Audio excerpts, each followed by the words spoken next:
നമസ്കാരം sir. Sir, ഇന്ന് സാറിനോട് ചോദിക്കാനുള്ളത്, കേരളത്തിൽ മാത്രമായിട്ട് കണ്ടുവരുന്ന ഒരു പ്രതിഭാസമുണ്ട്. ഗുരുസ്തുതി ഒരു പൊതു പരിപാടിയിൽ കേട്ടാൽ എഴുന്നേൽക്കുന്ന മന്ത്രിമാരെ തടയുന്ന മുഖ്യമന്ത്രിമാർ. അതുപോലെ തന്നെ ലോകം മുഴുവനും ഏറ്റെടുത്തിട്ടുള്ള അന്താരാഷ്ട്ര യോഗ ദിനത്തിൽ കേരളത്തിൽ മാത്രം യോഗ നടക്കുമ്പോൾ അതിലിരിക്കുന്ന മന്ത്രി കൈകൂപ്പാതെ മറ്റുള്ളവരിൽ നിന്ന് വ്യത്യസ്തമായിട്ട് എല്ലാവരെയും വേദനിപ്പിക്കുന്ന രീതിയിൽ, നമ്മുടെ ഹൈന്ദവ സംസ്കാരത്തിനോട് പുച്ഛം കാണിക്കുന്ന രീതിയിൽ പ്രതികരിക്കുക. അതുപോലെ തന്നെ ഒരു ആദരണീയനായിട്ടുള്ള കോൺഗ്രസിൽ പെട്ടിട്ടുള്ള ഒരു മുന്നണിയിൽ നിന്ന് വന്നിട്ടുള്ള ഒരു മന്ത്രി വാഹന പൂജ നടത്തുമ്പോൾ ആ വാർത്തയ്ക്ക് താഴെ വന്ന് അസഭ്യം വിളിച്ചു പറഞ്ഞ്, ഇങ്ങനെയാണോ ഒരു മന്ത്രി വേണ്ടത്, ഇതൊരു മതേതരത്വ നിലപാടുള്ള മന്ത്രിസഭയല്ലേ എന്നൊക്കെ ചോദിച്ച് അധിക്ഷേപിക്കുന്നത്, ഇതെല്ലാം കേരളത്തിലെ മാത്രമാണ് നമ്മൾ കണ്ടുവരുന്നത്. എന്നാൽ നമ്മുടെ സൈന്യത്തിൽ പോലും ആയുധ പൂജ തുടങ്ങിയെല്ലാം നടക്കുന്ന ഒരു രാജ്യമാണ് നമ്മുടെ ഭാരതം. ഭാരതത്തിൽ മാത്രം നമുക്ക് ഹൈന്ദവ സംസ്കാരം അഭിമാനത്തോടു കൂടിയിട്ട് അധികാര സ്ഥാനങ്ങളിൽ ഇരിക്കുന്നവർക്ക് പോലും ചെയ്യാൻ സാധിക്കാത്ത ഒരു സാഹചര്യമാണ് കേരളത്തിലുള്ളത്. ഇതിനെക്കുറിച്ച് ഭഗവത്ഗീതയിൽ എന്താണ് അങ്ങേക്ക് ഈ പ്രകൃതങ്ങളെ കുറിച്ച് പറയാനുള്ളത്? ഭഗവത്ഗീത ഉദ്ധരിച്ചുകൊണ്ട്. ചോദ്യം വളരെ വ്യക്തമാണ്. ഉത്തരം ഭഗവത്ഗീതയിൽ എല്ലാത്തിലും എല്ലാ കാര്യങ്ങൾക്കും ഒരു ആൻസർ ഉണ്ടാവും എന്ന് പറയും. പെട്ടെന്ന് എൻ്റെ മനസ്സിൽ വരുന്നത്, എന്തുകൊണ്ടാണ് ഇത്തരം തോന്നൽ ഉണ്ടാവുന്നത്? എന്തുകൊണ്ടാണ് മനുഷ്യർക്ക് ഈ ഒരു ദ്വേഷം എന്ന് പറയുന്ന ഒരു അവസ്ഥയാണല്ലോ, ഒരു ദ്വേഷം ഉണ്ടാവാൻ എന്താണ് കാരണം? അത് അഹംഭാവമാണ്. ഒരു ബലം പിടിക്കുക എന്നൊക്കെ പറയാറില്ല, തനിക്ക് തുല്യരായി ആരുമില്ല എന്നുള്ള ഒരു ഭാവം. അത് പലപ്പോഴും ഒരു പൊസിഷനിൽ എത്തുമ്പോൾ പലർക്കും ഉണ്ടാവുന്ന ഒരു കുഴപ്പമാണ്. അത് ഇല്ലാത്തപ്പോഴാണ് വിനയവും, വിസ്ഡം എന്ന് പറയുന്നത് വിനയം തന്നെയാണ്. വിനയം ഉണ്ടാവുന്നിടത്താണ് ഭഗവാൻ എപ്പോഴും ഉണ്ടാവുക എന്ന് പറയാറുണ്ട്. അപ്പൊ ഇതില് വ്യക്തമായിട്ട് പറയണമെങ്കിൽ ഓരോ ചാപ്റ്ററും എടുത്തിട്ട് നമുക്ക് പറയാൻ പറ്റും. ഏതെങ്കിലും ശ്ലോകങ്ങള് അല്ലെങ്കിൽ ഏതെങ്കിലും ചാപ്റ്റർ ലക്ഷ്മിക്ക് മനസ്സിൽ വരുന്നുണ്ടെങ്കിൽ അത് പറയാം. എനിക്ക് തോന്നുന്നു അഹംഭാവം, ബലം, തനിക്ക് തുല്യരായി ആരുമില്ല എന്നുള്ള ഒരു അവസ്ഥ വരുന്നത് 16ാമത്തെ അധ്യായത്തിൽ 18ാമത്തെ ശ്ലോകമാണെന്ന് എൻ്റെ ഓർമ്മ. അഹങ്കാരം ബലം ദർപ്പം കാമം ക്രോധം ച സംശ്രിത മാമാത്മ പര ദേഹേഷു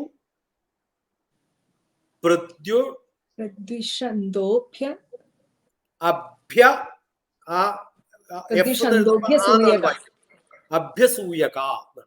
അഭ്യസൂയക എന്ന് പറഞ്ഞാൽ ആത്മാവിനോട് തന്നെ അവനവന്റെ ഉള്ളിലൊക്കെ ഭഗവാൻ ഇരിക്കുന്നുണ്ടെന്നാണല്ലോ. നമ്മുടെ എല്ലാവരുടെ ഉള്ളിൽ നമുക്ക് വേണമെങ്കിലും വേണ്ടെങ്കിലും ഭഗവാൻ ഇരിക്കണ്ടേ? ആ സ്ഥിതി ചെയ്യുന്ന ആത്മാവാകുന്ന ഭഗവാനോടുകൂടെ ദേഷ്യം വരുന്ന വ്യക്തിയാണെന്നാണ് പറയുന്നത്. അന്യരിലോ അന്യ ഭഗവാനിലോ അല്ല, എന്റെ ഉള്ളിലിരിക്കുന്ന എന്റെ ഭഗവാനോട് പോലും അസൂയയും ദേഷ്യവും ഒക്കെ തോന്നുന്നൊരു ഭാവമുണ്ടല്ലോ, അതിനെയാണ് അഹംഭാവം എന്ന് പറയുന്നത്. അത് നല്ലൊരു ശ്ലോകമാണെന്ന് എനിക്ക് തോന്നുന്നത്. ഈ ഒരു കോണ്ടെക്സ്റ്റിൽ നമുക്ക് ഓർക്കാൻ പറ്റുന്ന ഒരു ശ്ലോകമാണ്. ലക്ഷ്മിക്ക് ചൊല്ലാമെങ്കിൽ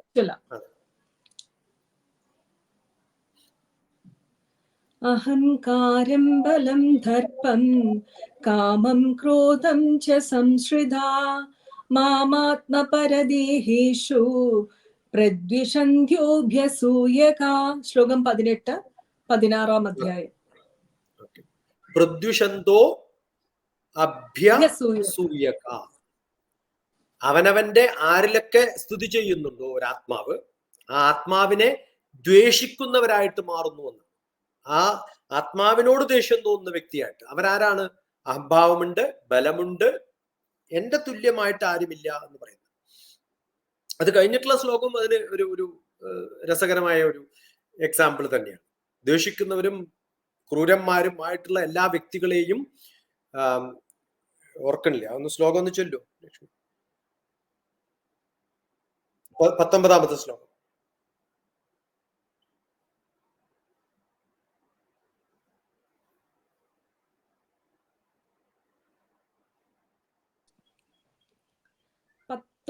അല്ലേ?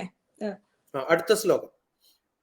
താനഹം ദ്വിഷദ ക്രൂരാൻ സംസാരീഷു നരാധമാൻ ക്ഷിപാമ്യജസ്രമശുഭാ നാസുരീഷ്വേവ യോനിഷു.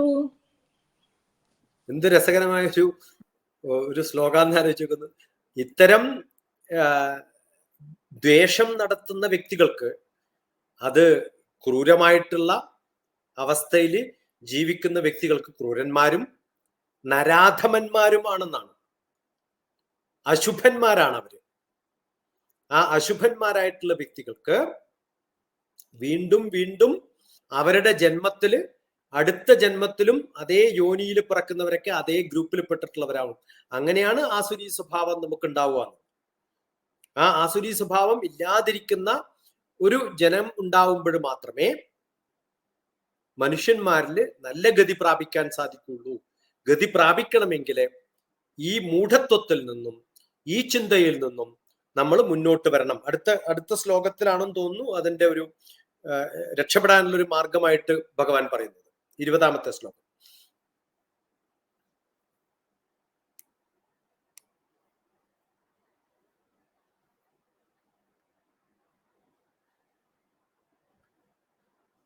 സാറ് ചൊല്ലുന്നുണ്ടോ? ഇല്ല, ആസുരിയും ഇല്ല, എനിക്ക് ഓർമ്മയില്ല. ആസുരിയും ഉണ്ടോ? ടെക്സ്റ്റ് ഉണ്ടോ? ഉണ്ട് സാർ.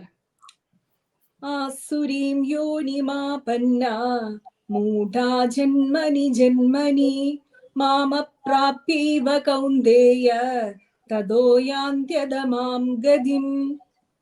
അടുത്ത ജന്മത്തിലും എന്നെ ഒരിക്കലും പ്രാപിക്കാൻ സാധിക്കാതെ മൂഢന്മാരായി അസുരന്മാരായി ഇവരൊക്കെ ജനിച്ചുകൊണ്ടേയിരിക്കും എന്നാണ് ഭഗവാൻ പറയുന്നത്. അതിന് കാരണം ഇതാണ്. അവർക്കുണ്ടാവുന്ന കാമ ക്രോധ ലോഭം ഒരിക്കലും നിർത്താൻ പറ്റാൻ സാധിക്കാത്ത അവസ്ഥയിലേക്ക് അവർ മാറിപ്പോകുന്നു എന്നാണ്. 16ാമത്തെ അധ്യായത്തില് വളരെ വ്യക്തമായിട്ട് ഇവരുടെ ബേസിക് ക്യാരക്ടേഴ്സ് ഉണ്ടല്ലോ.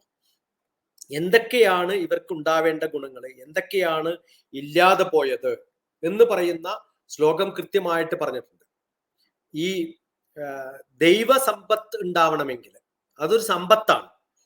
ദൈവസമ്പത്താണ് നമ്മുടെ ആത്മീയത എന്ന് പറയുന്നത്. ആത്മീയതയുടെ മറ്റൊരു പേരാണ് ദൈവസമ്പത്ത്. ആ ദൈവസമ്പത്താണ് ഈ അസുരസമ്പത്തും ദൈവസമ്പത്തും. അത് വ്യത്യസ്തമായിട്ട് വിഭാഗമായിട്ട് പറഞ്ഞു കൊടുക്കുകയാണ്. എന്താണ് ഡിവൈൻ, എന്താണ് ഡെവിൾ എന്നാണ് ഇത്രയും വ്യക്തമായിട്ട് വേറൊരാൾക്കും പറഞ്ഞു കൊടുക്കണം. നമ്മുടെ ചുറ്റുമുള്ള ജനങ്ങളെ നോക്കിയാൽ 2 തരത്തിലുള്ള ആൾക്കാരെ കാണാൻ പറ്റും.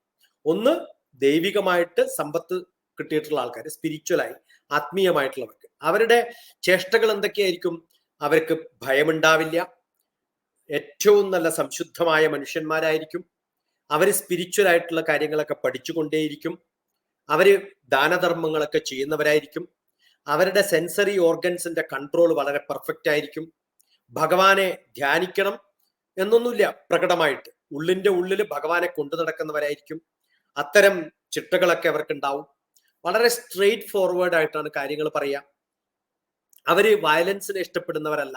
യമ നിയമ ആസന പ്രാണായാമത്തിൽ വയലൻസ്, നോൺ വയലൻസ് എന്ന് പറയുന്ന ഫസ്റ്റ് സ്റ്റെപ്പിലെങ്കിലും എത്തിയിട്ടുള്ളവരായിരിക്കും. വേറെ ഒരാളോടും ഒരു കുറ്റം പറയുകയോ ദ്വേഷമുണ്ടാവുകയോ ഒന്നും ഉണ്ടാവില്ല. ഏറ്റവും പ്രകടമായിട്ട് അവർക്ക് ഉണ്ടാവേണ്ടത് സത്യസന്ധതയാണ്.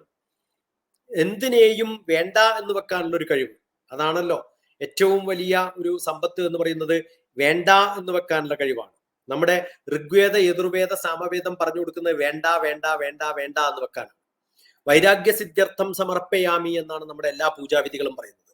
അപ്പൊ ഇത്തരം റിച്വൽസ് ചെയ്യുമ്പോൾ നമ്മൾ പഠിക്കുന്നത്, എനിക്കിതൊന്നും ഇല്ലെങ്കിലും സുഖമായിട്ട് ജീവിക്കാൻ പറ്റും, സുഖം മെറ്റീരിയലിസ്റ്റിക് അല്ല എന്ന് അറിയുന്നൊരു അവസ്ഥയിലാണ് ദൈവികമായ സമ്പത്ത്, ദൈവസമ്പത്തിലേക്ക് നമ്മൾ എത്തുന്നത്. അതാണ് സ്പിരിച്വൽ എന്ന് പറയുന്നത്. അതിന് നമ്മൾ വളരെ കുലീനമായിട്ടുള്ള സ്വഭാവമുള്ളവരായിരിക്കും, മോഡസ്റ്റി ആവും എന്ന് പറയുന്നത്. വലിയ സ്ട്രെങ്ത് ഉണ്ടാവും, പക്ഷെ സ്ട്രെങ്ത് കാണിക്കണം എന്നില്ല. അതില് നമുക്ക് ഗ്രീഡ് എന്ന് പറയുന്ന ഒരു സംഭവം ഉണ്ടല്ലോ, എന്തെങ്കിലുമൊക്കെ വേണം, ആർത്തി അതുണ്ടാവില്ല. ആർത്തോ ജിജ്ഞാസുര അർത്ഥാർത്ഥിജ്ഞാനി എന്ന് പറയുന്ന ഗ്രൂപ്പുകളൊക്കെയാണ് എൻ്റെ അടുത്ത് വരാറുള്ളതെന്ന് ഭഗവാൻ പറയാറുണ്ട്. അതിൽ ആർത്തി ഉണ്ടാവുമ്പോഴാണ് ആർത്തോ ആയിട്ട് മാറുന്നത്, ദുഃഖം ഉണ്ടാവുന്നത്. അതുകൊണ്ട് ദുഃഖം ഉണ്ടാവില്ല. അതുകൊണ്ട് ഈ ഒരു അവസ്ഥയിൽ ജീവിക്കുന്നതിന് ആണ് നമ്മുടെ ഈ 16-ാമത്തെ അധ്യായത്തില് ഏറ്റവും ഭാസുരമായിട്ടുള്ള, ഏറ്റവും നന്നായിട്ടുള്ള ഗുണമായിട്ട്, ദൈവികമായിട്ട് പറയുന്നത്. പിന്നെയുള്ള ശ്ലോകങ്ങൾ എനിക്ക് തോന്നുന്നു 1, 2, 3 ശ്ലോകങ്ങളിൽ അത് തീരും. ബാക്കി അത് വളരെ കുറച്ച് പേരേ ഉള്ളൂ. അത് അവർക്ക് കൂടുതൽ പഠിപ്പിക്കേണ്ട കാര്യമില്ല. പഠിപ്പിക്കാൻ വേണ്ടി ഭഗവാൻ ഉപയോഗിക്കുന്നത് ഏറ്റവും കൂടുതൽ നമ്പർ ഓഫ് ശ്ലോകംസ് ഉപയോഗിക്കുന്നത് ആ ശ്ലോകത്തിൽ എനിക്ക് തോന്നുന്നു 4-ാമത്തേത് മുതൽ ലാസ്റ്റ് വരെ, ഏകദേശം ലാസ്റ്റ് വരെ 1, 2 ലാസ്റ്റ് ശ്ലോകത്തിൽ മാത്രമേ കൺക്ലൂഷൻ ഉള്ളൂ. അത് ഫുൾ പറയുന്നത് ഈ ദുർഘടമായ അവസ്ഥയിൽ ജീവിക്കുന്ന, ഏറ്റവും കൂടുതലായിട്ട് അരഗൻസ് ഉള്ള, ഏറ്റവും കൂടുതൽ ദേഷ്യം തോന്നുന്ന, ക്രൂവലായിട്ടുള്ള മനുഷ്യന്മാരുടെ, ഇഗ്നറൻസ് ഉള്ളവർ, ഒന്നിനെയും അറിയാത്ത പോയ വ്യക്തികൾ, പഠിക്കാൻ താല്പര്യമില്ലാതെ, പഠിക്കാൻ യോഗ്യതയില്ലാതെ, ജന്മാന്തരങ്ങളായിട്ട് ചിലപ്പോൾ ഇങ്ങനെ വന്നുപെട്ടു എന്ന് വരും. ആ വളരെ ഇംപ്യൂർ ആയിട്ടുള്ള, ഒരു ശുദ്ധമോ ഇല്ല. വെളുത്ത ഡ്രസ്സ് ഇട്ടിട്ട് കാര്യമൊന്നുമില്ല, ഉള്ളിൽ ശുദ്ധത ഉണ്ടാവും. ആ സത്വശുദ്ധി എന്ന് പറയുന്ന ശ്ലോകത്തിലൊക്കെ ശുദ്ധത കൃത്യമായിട്ട് പറഞ്ഞു. ഒന്നുമില്ലാത്ത വ്യക്തികളായിട്ട്, റിലീജിയസ് ആയിട്ടുള്ള ഡിസിപ്ലിൻ ഒന്നും ഇല്ലാതെ, ഒരു റിച്വലും നടത്തില്ല. അതുകൊണ്ട് ഉണ്ടാവുന്ന കുറെ പ്രോബ്ലം. ഭഗവാൻ എന്ന് പറയുന്നത് തന്നെ പഞ്ചഭൂതാത്മകമാണ് എന്റെ ശരീരം എന്ന, എന്റെ ശരീരത്തെ പോലും കൃത്യമായിട്ട് അറിയാതെ, ഉള്ളിന്റെ ഉള്ളിലിരിക്കുന്ന ഭഗവാനെ പോലും അറിയാതെ, എന്റെ കണ്ടന്റ് എന്താണെന്ന് പോലും അറിയാതെ, ആഗ്രഹങ്ങളുടെ പിന്നാലെ പുറത്തുള്ള പ്ലഷറിന് വേണ്ടിയിട്ട്, വെളിയിൽ കിടക്കുന്ന സാധനങ്ങൾക്ക് വേണ്ടിയിട്ട് നെട്ടോട്ടം ഓടുമ്പോൾ എന്റെ ഉള്ളിലിരിക്കുന്ന എല്ലാ നന്മയെയും മറന്നുപോകുന്ന, വളരെ ഭയപ്പാടോടുകൂടി, ആവലാതിയോടുകൂടി, വെറിയോടുകൂടി, കറിയോടുകൂടി എന്നൊക്കെ പറയാറുണ്ടല്ലോ, ഹറി വെറി കറി എന്ന് പറയാറുണ്ട്. ആ ഒരു ഗ്രീഡ് മാത്രം, അങ്ങനെ പോകുന്ന ഈഗോയിസ്റ്റിക് ആയിട്ടുള്ള അഹങ്കാരത്തോടുകൂടി, അഹന്തയോടുകൂടി ജീവിക്കുന്ന വ്യക്തികൾക്ക് എന്തൊക്കെയാണ് ദോഷങ്ങൾ എന്ന് പറയുന്നതാണ് ഈ അസുരന്മാരുടെ ഗുണമായിട്ട്, ദൈവഗുണങ്ങൾക്ക് എതിരായിട്ട്, മെറ്റീരിയലിസ്റ്റിക് ആയിട്ട് അസുര ഗുണമുള്ളവരായിട്ട് പറയുന്നത്. ഇവരൊക്കെ ഒഴിവാക്കിയിട്ട് എങ്ങനെ നന്നായിട്ട് ഇതിനെയൊക്കെ ഒന്ന് ക്വാളിഫൈ ചെയ്ത് നമുക്ക് ലിബറേറ്റ് ചെയ്യപ്പെടാം എന്നുള്ളതാണ്. ഈ രാജസികവും താമസികവുമായിട്ടുള്ള വ്യക്തികൾക്ക് സാത്വികമായിട്ടുള്ള അവസ്ഥയിലേക്ക് എങ്ങനെ നീണ്ടുപോകാം എന്നുള്ളതാണ് 16-ാമത്തെ അധ്യായത്തിന്റെ പ്രധാനമായിട്ടുള്ള ഒരു ചർച്ചാ വിഷയം എന്ന് പറയുന്നത്. അതാണ് ഇത് പറയുമ്പോ ഒരു കാര്യം ചോദിച്ചോട്ടെ. ഇപ്പൊ ദൈവിക സ്വഭാവമുള്ളവര്, അല്ലെങ്കിൽ ഡിവൈൻ നേച്ചർ ഉള്ളവര്, അതുപോലെ ആസുരിക സ്വഭാവം അല്ലെങ്കിൽ ഡെമോണിക് നേച്ചർ എന്ന് നമ്മൾ സാധാരണ ഇംഗ്ലീഷിൽ പറയുന്ന നേച്ചർ ഉള്ളവര്, ഇവരുടെയൊക്കെ ചുറ്റിപ്പറ്റിയിട്ട് ഒരു അനുഭവത്തിന്റെ അടിസ്ഥാനത്തിൽ പലരും പറയാറുണ്ട്, അത്തരം വ്യക്തികള് ചെയ്യുന്ന കാര്യങ്ങളെല്ലാം പെട്ടെന്ന് ശുഭകരമായിട്ട് പര്യവസാനിക്കും, അല്ലെങ്കിൽ അതിന് തടസ്സങ്ങളൊന്നും ഉണ്ടാകാറില്ല. ഒരു പ്രത്യേക ഓമൻ, ഒരു നിമിത്തങ്ങള് അത് അവർ ചെയ്യുന്ന പ്രവർത്തനങ്ങളുമായിട്ട് ബന്ധപ്പെട്ട് കാണും. ഇപ്പം അത്തരം വ്യക്തികൾ ഒരാൾക്ക് ദാനം ചെയ്യുകയാണെങ്കിൽ അത് ശുഭമായിട്ട്, അവർക്ക് ഗുണകരമായിട്ട് വരും. അതേസമയം ഈ ആസുരിക സ്വഭാവങ്ങൾ ഉള്ളവര്, അവരുടെ കയ്യിൽ നിന്ന് എന്തെങ്കിലും വാങ്ങുന്നവർക്ക് പോലും ദോഷം വരിക, അല്ലെങ്കിൽ അവർ വന്നു ചേരുമ്പോൾ എന്തെങ്കിലുമൊക്കെ ദോഷ അനുഭവങ്ങൾ ഉണ്ടാവുക എന്നുള്ളതൊക്കെ സാധാരണ പലരും, പ്രത്യേകിച്ചും അങ്ങേപോലെ ജ്യോതിഷമൊക്കെ ആയിട്ട് ബന്ധപ്പെട്ടിട്ടുള്ള, ഞാനും ഒരു ജ്യോതിഷ കൗൺസിലറാണ്, അപ്പം അങ്ങനെയുള്ളവർ പറയാറുണ്ട്, ഇന്ന വ്യക്തി വന്നതോടുകൂടി, അല്ലെങ്കിൽ ഇന്ന കേഴ്സ്ഡ് ആയിട്ടുള്ള, അവരുടെ നെഗറ്റീവ് ആയിട്ടുള്ള ഒരു വ്യക്തിയായിരുന്നു, അവരുടെ സ്വത്ത് വാങ്ങിയതോടുകൂടി ഇങ്ങനെയാണ്. ചിലപ്പോൾ ചില സാധനങ്ങൾ പോലും, ഇന്ന വ്യക്തി തന്ന ഒരു സാധനം വീട്ടിൽ കൊണ്ട് വെച്ചപ്പോൾ പോലും അതിന്റെ ഒരു നെഗറ്റിവിറ്റി അവരെ ബാധിക്കുന്നു എന്ന് ഒരുപാട് പേര് അനുഭവത്തിന്റെ അടിസ്ഥാനത്തിൽ പറയുമ്പോൾ, അതിനെ എങ്ങനെയാണ് അങ്ങയുടെ ആത്മീയ ദൃഷ്ടിയിലൂടെ, ശാസ്ത്രീയ ദൃഷ്ടിയിലൂടെ ഒന്ന് വിശദീകരിക്കുക? പ്രത്യേകിച്ചും ഭഗവത്ഗീത ഉദ്ധരിച്ചുകൊണ്ട് തന്നെ സാധിക്കുമെങ്കിൽ ഏറ്റവും നല്ലത്. നമ്മുടെ സംസ്കാരങ്ങളിലെ പ്യൂരിഫിക്കേഷൻ എന്ന് പറയുന്ന ഒരു അവസ്ഥ, അല്ലെങ്കിൽ ബ്യൂട്ടിഫിക്കേഷൻ എന്ന് പറയാം. എന്തിനാ പ്യൂരിഫിക്കേഷൻ എന്ന് പറയുന്നത്? മൈൻഡ് പ്യൂരിഫൈഡ് ആണ്, എല്ലാവരുടെയും മൈൻഡ് പ്യൂരിഫൈഡ് ആണ്. അതില് കാമം, ക്രോധം, ലോഭം, മത, മാത്സര്യം ഒക്കെ ഉണ്ടാവുമ്പോഴാണ് ആസുരിക സ്വഭാവം ഉണ്ടാവുന്നത്. അത് ആത്മവിശേഷം അല്ലെങ്കിൽ സെൽഫ് കോൺഫിഡൻസ് എന്ന് പറയുന്നത്, ആത്മനിഗ്രഹം എന്ന് പറയുന്നത്, സെൽഫ് മാസ്റ്ററി എന്ന് പറയുന്നത്, ആർജവം എന്ന് പറയുന്നത്, ഒരു ഇന്റഗ്രേഷൻ, ഒരു സെൽഫ് ഇന്റഗ്രേഷൻ എന്ന് പറയുന്നത്, ദയ എന്ന് പറയുന്നത് ഹ്യൂമിലിറ്റിയാണ്. അതുപോലെ തന്നെ പ്യൂരിറ്റിയാണ് ശൗച്യം. ഈ 1, 2, 3, 4, 5 ക്വാളിറ്റീസ് എന്ന് വിചാരിക്കാം നമുക്ക്. അതുപോലെയാണ് 5 ക്വാളിറ്റീസ്: കാമ, ക്രോധ, ലോഭ, മത, മാത്സര്യം, 5 ക്വാളിറ്റി എന്ന് വിചാരിക്കാം. ആരെങ്കിലും തരുന്നുണ്ട് എന്ന് മാത്രമേ ഉള്ളൂ. അതിനകത്ത് കലർത്തിയിരിക്കുന്നത് എന്താണ്? ഈ 5 ക്വാളിറ്റിയിൽ ഏതെങ്കിലും ഒരു ക്വാളിറ്റിയാണ്. ആ മനസ്സിലിരിക്കുന്ന നമ്മളൊരു കൊടുക്കുന്ന സങ്കല്പത്തിനാണ് പ്രാധാന്യം. നമ്മളൊരു പഴം കൊടുക്കുന്ന സമയത്ത് ആ പഴം എല്ലായിടത്തും കിട്ടുന്നതല്ലേ. നമ്മൾ ഒരാൾക്ക് കൊടുക്കുമ്പോൾ അതിന്റെ കൂടെ കൊടുക്കുന്ന എന്താണ്? ആ എന്റെ മനസ്സുകൊണ്ട് സംസ്കരിച്ചെടുത്തിട്ടുള്ള, ഇപ്പൊ നമ്മളൊരു ചായ ഉണ്ടാക്കി കൊടുക്കുന്ന സമയത്ത് ആ ചായ നല്ല ടേസ്റ്റ് ഉണ്ടെന്ന് തോന്നാൻ കാരണം എന്താണ്? ആരുണ്ടാക്കി തരുന്നു എന്നുള്ളത് കൊണ്ടാണ്. Welcome is the source to meet എന്ന് പറയാറുണ്ട്. അത് വലിയൊരു ഇംഗ്ലീഷ് പ്രോവർബാണ്. ആ കൊടുക്കുന്ന സമയത്ത് ഒരു മാനസികമായ അവസ്ഥയുണ്ടല്ലോ. ആ അവസ്ഥയ്ക്ക് കൊടുക്കുന്ന ഭക്ഷണത്തില് പൂജ ചെയ്തിട്ട്, അല്ലെങ്കിൽ നമ്മൾ സാധാരണ വെള്ളം എടുത്തിട്ടാണല്ലോ, പിന്നെ കിണറ്റിലെ വെള്ളം എടുത്തിട്ടാണ് ക്ഷേത്രത്തിൽ പൂജ ചെയ്യുന്നത്. അത് പുറത്തു വരുമ്പോഴത്തേക്കും എന്തിനാ തീർത്ഥത്തിന്റെ ഒരു തുള്ളി നമ്മുടെ ദേഹത്തേക്ക് പതിയാൻ വേണ്ടിയിട്ട് നമ്മൾ അവിടെ വലിയ ക്യൂ നിൽക്കുന്നത്? കഷ്ടപ്പെട്ടിട്ട് എന്നാ പിന്നെ കിണറ്റിൽ പോയിട്ട് ഇഷ്ടം പോലെ വെള്ളം കുടിച്ചാൽ പോരെ. ആ സാങ്ക്ടിഫിക്കേഷനാണ്. അവിടെ കൊണ്ടുപോയിട്ട് അതിനെ റിഫൈൻ ചെയ്ത് സാങ്ക്ടിഫൈ ചെയ്ത് ആ മന്ത്രങ്ങൾ കൊണ്ട് അതിന്റെ പിന്നെ സ്ട്രക്ചർ മാറ്റിയെടുക്കുകയാണ്. അതിന്റെ വൈബ്രേഷൻസ് മാറുകയാണ്, അതിന്റെ ഫ്രീക്വൻസി മാറുകയാണ്. അപ്പൊ ഏത് ഭക്ഷണത്തിന്റെ മുമ്പിലും നമ്മൾ എന്താണോ പ്രാർത്ഥിക്കുന്നത്, ആ പ്രാർത്ഥിക്കാത്ത ഏത് റിച്വലിസ്റ്റിക് ആയിട്ടുള്ള ഏത് മതത്തിലാണ് ഭക്ഷണത്തിന്റെ മുമ്പിൽ പ്രാർത്ഥിക്കാത്തത്? ആ പ്രാർത്ഥിക്കുന്ന സമയത്ത് ആ ഭക്ഷണത്തിന് എനർജി കൊടുക്കുകയാണ്. അപ്പൊ നമ്മുടെ കയ്യിൽ ഒരു സാധനം തരുമ്പോൾ അത് എത്ര നല്ല വില പിടിച്ച ഗിഫ്റ്റ് ആയാലും ആ തരുന്ന സമയത്ത് അവരുടെ മാനസികാവസ്ഥയില് കാമ, ക്രോധ, ലോഭ, മത, മത്സര്യമുണ്ടെങ്കിൽ, ആസുരി സമ്പത്താണെങ്കിൽ, ആസുരി സമ്പത്താണ് ആ കോസ്റ്റിനെക്കാളും കൂടുതലായിട്ട് അവർ ആഡ് ചെയ്യുന്നത്. ദൈവിക സമ്പത്താണ് നമ്മൾ കൊടുക്കുന്ന വളരെ ചെറിയ ഒരു സാധനമായാലും അതിൽ നമ്മൾ ദയയും ശൗച്യവും ആർജവവും ആത്മനിഗ്രഹവും ആത്മവിശേഷണവും ഒക്കെ കൂട്ടിച്ചേർത്ത് കൊടുക്കുന്ന സമയത്ത് അതിൽ കിട്ടുന്ന ഒരു ബെനിഫിറ്റും ഇതിൽ കിട്ടാത്ത കിട്ടുന്ന ഒരു ദൂഷ്യവും വളരെ വ്യത്യസ്തമായിട്ടുള്ളതാണെന്നാണ്. 2 തരത്തിലുള്ള ഈ പ്രോസസ്സുകൾ കൊണ്ട് 16th ചാപ്റ്ററിൽ ഏത് ശ്ലോകം എടുത്തു നോക്കിയാലും ഈ ഒരു കൺസെപ്റ്റിലൂടെ ഒന്ന് വായിച്ചു നോക്കൂ. ഏത് ശ്ലോകം വേണമെങ്കിലും എടുത്തു നോക്കിയാൽ ഈ ഒരു കൺസെപ്റ്റിലൂടെ ഈ ഒരു ഗിഫ്റ്റ് കൊടുക്കുന്ന ഭാഗമായിട്ട് നമുക്കതിനെ കാണാൻ പറ്റും. അതിൽ ഈ ദോഷങ്ങളെ നമുക്ക് മാറ്റി തീർക്കാൻ വേണ്ടിയിട്ട്, അതിലുള്ള ഇമ്പ്യൂരിറ്റീസിനെ മാറ്റണമെങ്കിൽ നമുക്ക് കുറച്ച് ഒരു സ്നേഹം കൊടുത്താൽ മതി. ഏത് ഭക്ഷണം കൊടുക്കുന്ന സമയത്തും ആ ഭക്ഷണം കൊടുക്കുന്ന ആളുടെ മാനസികമായ അവസ്ഥ കൊണ്ടല്ലേ. I have added love to tea എന്ന് പറയാറുണ്ട് സാധാരണ. ആ ചായയിൽ ഞാൻ കുറച്ച് മധുരത്തില് കൂടെ എന്റെ സ്നേഹവും കൂടി ചേർത്തിട്ടുണ്ട്, അത് കുടിക്കും, എന്ത് സുഖമായിരിക്കും. അതുകൊണ്ട് 1ാമത്തെ 2ാമത്തെ 3ാമത്തെ ശ്ലോകം വായിക്കുമ്പോൾ ഈ ചേർക്കുന്ന ദൈവിക സങ്കല്പങ്ങൾ നമുക്ക് കാണാൻ സാധിക്കും.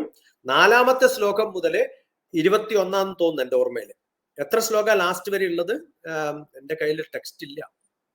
എത്ര ശ്ലോകം ഉണ്ട് ലാസ്റ്റ് വരെ?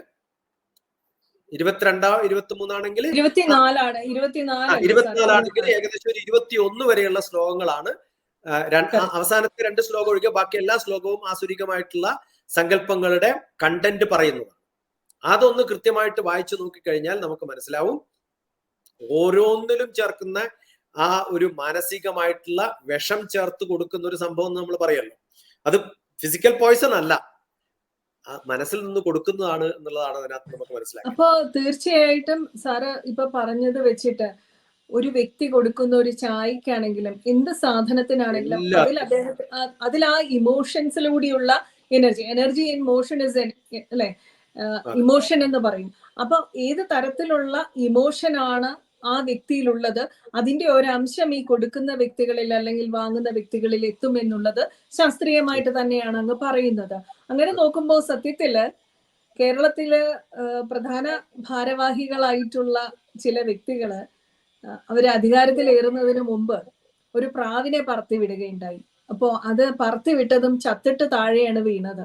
അന്ന് മുതലേ കേരളത്തിന്റെ ഓരോ അവസ്ഥകള് നമ്മളെ ദുർനിമിത്തങ്ങള് എന്ന് പറയുന്ന രീതിയിലാണ് മുന്നോട്ട് പോകുന്നത്. അപ്പം ഈ ഒരു ആസുരിക ദൈവിക ഗുണങ്ങളുടെ അടിസ്ഥാനത്തിലെ ഭഗവത്ഗീതയിലെ ഈ 16ാമത്തെ അധ്യായം നമ്മൾ അടിസ്ഥാനപ്പെടുത്തി നോക്കുമ്പോൾ അതിനെല്ലാം ശാസ്ത്രീയതയുണ്ടെന്ന് തന്നെയാണ് നമ്മൾ മനസ്സിലാക്കേണ്ടത്, അല്ലേ സർ? ഭജഗോവിന്ദത്തിലൊക്കെ എത്ര കൃത്യമായിട്ട് പറഞ്ഞിട്ടുണ്ട്. ഓരോ വാക്കുകളും എടുത്തു നോക്കിയാൽ നമുക്ക് മനസ്സിലാവുമല്ലോ. അതിനകത്ത് പറഞ്ഞിരിക്കുന്നത് ഉപദേശസാരം എന്ന് പറയുന്ന ആ ഉപദേശസാരം വായിച്ചു നോക്കിക്കഴിഞ്ഞാലും അതിനകത്ത് ഇതേ കണ്ടന്റുകൾ കാണാൻ സാധിക്കും നമുക്ക്. ഇതിനൊക്കെ സങ്കല്പത്തിൽ പറഞ്ഞിരിക്കുന്നത് ഒരു ടീച്ചർ ഒരു സ്റ്റുഡന്റിനോട് പെരുമാറുന്ന സമയത്ത് ആ ടീച്ചറുടെ മനസ്സിലുള്ള ദേഷ്യമാണോ, സന്തോഷമാണോ, ഹിംസയാണോ, വയലൻസ് ആണോ, അഹിംസയാണോ, സന്തോഷമാണോ, ലോഭമാണോ, ഗ്രീഡാണോ, ആങ്കർ ആണോ, അത് ബോസ് സബോർഡിനേറ്റിന്റെ അടുത്താവുമ്പോഴും മദർ കുട്ടിയുടെ അടുത്താവുന്ന സമയത്തും ഒക്കെ തോന്നുന്ന സങ്കല്പങ്ങൾ തന്നെയാണ്. അത് നമ്മുടെ കയ്യിൽ തൊടുന്ന സമയത്ത് ആ കുട്ടിക്ക് മനസ്സിലാവും. അതുകൊണ്ടല്ലേ അനുഗ്രഹം കൈവച്ച് കൊടുക്കുന്ന സമയത്ത് അവർക്ക് എന്തുകൊണ്ടാണ് ആ ഒരു വൈബ്രേഷൻ കിട്ടുന്നത്? പലപ്പോഴും അറിയാതെ തന്നെ. ഇപ്പൊ ഇന്ന് എനിക്ക് എൻ്റെ ഒരു പഴയ ഒരു സ്റ്റുഡന്റ് 7ാം ക്ലാസ്സിലോ 9ാം ക്ലാസ്സിലുള്ള ഒരു കുട്ടി ഡോക്ടറായി. ആ കുട്ടിക്ക് ഒരു ചെറിയ കുട്ടി ഉണ്ടായിരുന്ന സമയത്ത് എനിക്ക് പഠിച്ചു. ആ കുട്ടി ഒരു തൊടുന്നത് കൊണ്ട് കിട്ടുന്ന ഒരു ഊർജമുണ്ടല്ലോ, ആ ഊർജം കൊണ്ട് മാത്രം പഠിക്കാൻ സാധിച്ചു എന്നൊക്കെ പറയുന്ന സമയത്ത് നമുക്ക് കിട്ടുന്ന അത് ഭാരതീയമായിട്ടുള്ള സങ്കല്പങ്ങളിൽ ഭഗവത്ഗീതക്ക് മുമ്പ് തന്നെ ഈ കൈവല്യോപനിഷത്തിലായാലും ഒക്കെ കൃത്യമായിട്ട് പറഞ്ഞിട്ടുണ്ട് ഇഷ്ടംപോലെ സംഭവങ്ങൾ. ഇത്തരം ഇത് പറയുന്ന സമയത്ത് എന്താണ് ആസുരികം എന്ന് പറയുന്നത് എൻ്റെ മനസ്സിൽ തോന്നുന്ന തോന്നലാണ്. അതിന് ഫിസിക്കലായിട്ടുള്ള ഒരു എക്സിസ്റ്റൻസ് ഇല്ല. ആ എക്സിസ്റ്റൻസ് എന്ന് പറയുന്നത് ഞാൻ ചേർക്കുന്ന, അത് വളരെ പിന്നെ ഭാരതത്തിൽ മാത്രമൊന്നുമല്ല, നമ്മള് പല രാജ്യങ്ങളിലും യുകെയിലായാലും ഗൾഫ് രാജ്യങ്ങളിലായാലും ഒക്കെ കാണാൻ സാധിക്കും ഇതിന്റെ വ്യത്യസ്തമായിട്ടുള്ള വേർഷൻസ്. സത്യം സാർ, അത് പറയുമ്പോ ഈജിപ്ഷ്യൻ മമ്മി കേട്ടിട്ടുണ്ടാവും സാറ്. വളരെ കേഴ്സ്ഡ് ഈജിപ്ഷ്യൻ മമ്മി എന്ന് പറയുന്ന ഒരു വാർത്ത എല്ലായിടത്തും സാറിന്റെ ശ്രദ്ധയിൽപ്പെട്ടിട്ടുണ്ടാവും. ആ ഈജിപ്ഷ്യൻ മമ്മിയെ വാങ്ങിയവരെല്ലാവരും തന്നെ എല്ലാവർക്കും അനർത്ഥങ്ങൾ ഉണ്ടായിട്ടുണ്ട്. അത് വാങ്ങിച്ചു കൊണ്ടുപോയി ആദ്യത്തെ വ്യക്തികള് അവർക്ക് വീട്ടിൽ കയറുമ്പോൾ തന്നെ അപകടം പറ്റി കാറ് കത്തുക, അല്ലെങ്കിൽ ഒരാൾ മരിക്കുക, അത് കഴിഞ്ഞ് മ്യൂസിയത്തിൽ കൊണ്ടുപോയി ആ മ്യൂസിയത്തിൽ എന്തോ അനർത്ഥം അവിടെ ഉണ്ടായി. അങ്ങനെ കുറേ സംഭവങ്ങളുണ്ട് അതുമായിട്ട് ബന്ധപ്പെട്ടിട്ട്. ഒടുവിലാണ് ഈ മമ്മിയെ വാങ്ങിച്ചവരെ പിന്നീട് ടൈറ്റാനിക് എന്ന് പറയുന്ന കപ്പലിലാണ് കയറ്റിയത്. പിന്നെ അതോടെ മുങ്ങി എന്നുള്ള ഒരു സംഭവം കൂടി ഇതുമായിട്ട് ചേർത്ത് വെച്ചുകൊണ്ടൊന്ന് പറയാമോ? അങ്ങ് പറഞ്ഞതുപോലെ വിവിധ രാജ്യങ്ങളിലുള്ള രീതിയിൽ വിവിധ രാജ്യങ്ങളും ഈ എനർജി ട്രാൻസ്ഫർ എന്ന് തന്നെ നമുക്ക് പറയാം അല്ലെ? അതിനെ കുറിച്ചിട്ടൊന്ന് പറയാമോ സർ? എല്ലാത്തിന്റെയും ഫ്രീക്വൻസി വേവുകൾ ഡിഫറെന്റ് ആണ്. നമ്മളിപ്പോ ഒരു മനുഷ്യൻ ജീവിച്ചിരിക്കുക എന്ന് പറയുമ്പോൾ ആ മനുഷ്യന്റെ ഒരു ഫ്രീക്വൻസി ഉണ്ട്. ആ ഫ്രീക്വൻസിയിൽ നിന്ന് കുറച്ച് മാറ്റം വരുത്തുമ്പോഴാണ് നമ്മൾ മരണം എന്ന് പറയുന്നത്. സെല്ലുകളിൽ അല്ലല്ലോ മാറ്റം, സെല്ലിന്റെ വൈബ്രേഷൻസിലാണ് മാറ്റം. ആ വൈബ്രേഷൻസിൽ ഫ്രീക്വൻസിയിൽ മാറ്റമുണ്ടാവുമ്പോഴാണ് നമ്മുടെ ശരീരത്തിന്റെ ദുർഗന്ധം പുറത്തു വരുന്നത്. അത് ഫിസിക്കലായിട്ട് നമുക്ക് ഫീൽ ചെയ്യുന്നത് എപ്പോഴാണ്? ആ ജീവൻ പോകുമ്പോഴാണ്. എന്താണ് ജീവൻ? എൻ്റെ ശരീരത്തിന് നല്ല മണം കൊടുക്കുന്ന ഏതോ ഒരു സെന്റാണ് എൻ്റെ ജീവൻ എന്ന് വേണമെങ്കിൽ പറയാം. എൻ്റെ എല്ലാ സെല്ലുകളും അന്യോന്യം ബന്ധിപ്പിച്ച് നിൽക്കുന്ന എന്തോ ഒരു പേസ്റ്റ് ആണ് വേണമെങ്കിൽ ജന്മം അല്ലെങ്കിൽ ജീവൻ എന്ന് പറയാം. അത് പോകുന്ന സമയത്താണ് എൻ്റെ ശരീരത്തിലെ എല്ലാ സെല്ലുകളും വിഘടിച്ചു പോകുന്നത്. ആ വിഘടിച്ചു പോകുന്ന ഒരു സെല്ലിലെ തിരിച്ച് നമുക്ക് പിടിച്ചു നിർത്താൻ സാധിക്കില്ല. ആ പോയിട്ടുള്ള ആ എനർജി പോയിട്ടുള്ള സമയത്ത് ആ എനർജിയുടെ വൈബ്രേഷനിലാണ് മാറ്റം ഉണ്ടാവുന്നത്. അത് നമുക്ക് ഹാർമോണിയസ് ആയിട്ടുള്ള ഒരു വൈബ്രേഷൻ ഉണ്ട്. ആ ഒരു പാട്ട് കേൾക്കുമ്പോൾ നമുക്ക് എന്തുകൊണ്ടാണ് സുഖം തോന്നുന്നത്? ആ പാട്ടിന് ഒരു വൈബ്രേഷൻ ഉണ്ട്, ഒരു റിതം ഉണ്ട്. ആ റിതം എന്ന് പറയുന്നതാണ് നമുക്ക് ഫീൽ ഗുഡ് എന്ന് പറയുന്ന ഒരു അവസ്ഥ. നല്ല പാട്ടുകൾ കേൾക്കുമ്പോൾ നമുക്ക് ഫീൽ ഗുഡ് ഉണ്ടാവും. അടിപൊളി പാട്ട് കേൾക്കുന്ന സമയത്ത് നമ്മൾ വൈബ്രേറ്റ് ചെയ്യും. അത് ദേഷ്യം വരുത്താൻ വേണ്ടി പാട്ടിന് സാധിക്കും. ചില വാക്കുകൾക്ക് വാക്കിനോളം ദുഃഖമില്ലി ഊക്കൻ ഭൂമിക്ക് പോലുമേ എന്നാണ്. വാക്കുകൾ കേൾക്കുന്ന സമയത്ത് നമുക്ക് ദേഷ്യം വരും. ആ വാക്കുകൾ ഉച്ചരിക്കുന്നതിന്റെ ഫ്രീക്വൻസി വേണം, വാക്കുകളുടെ അർത്ഥം മനസ്സിലാക്കണം. അതിന്റെ ചടുലതയിൽ നിന്ന് നമുക്ക് ദേഷ്യം വരാം. ഈ വൈബ്രേഷൻസ് ആണ് ഇതൊക്കെ.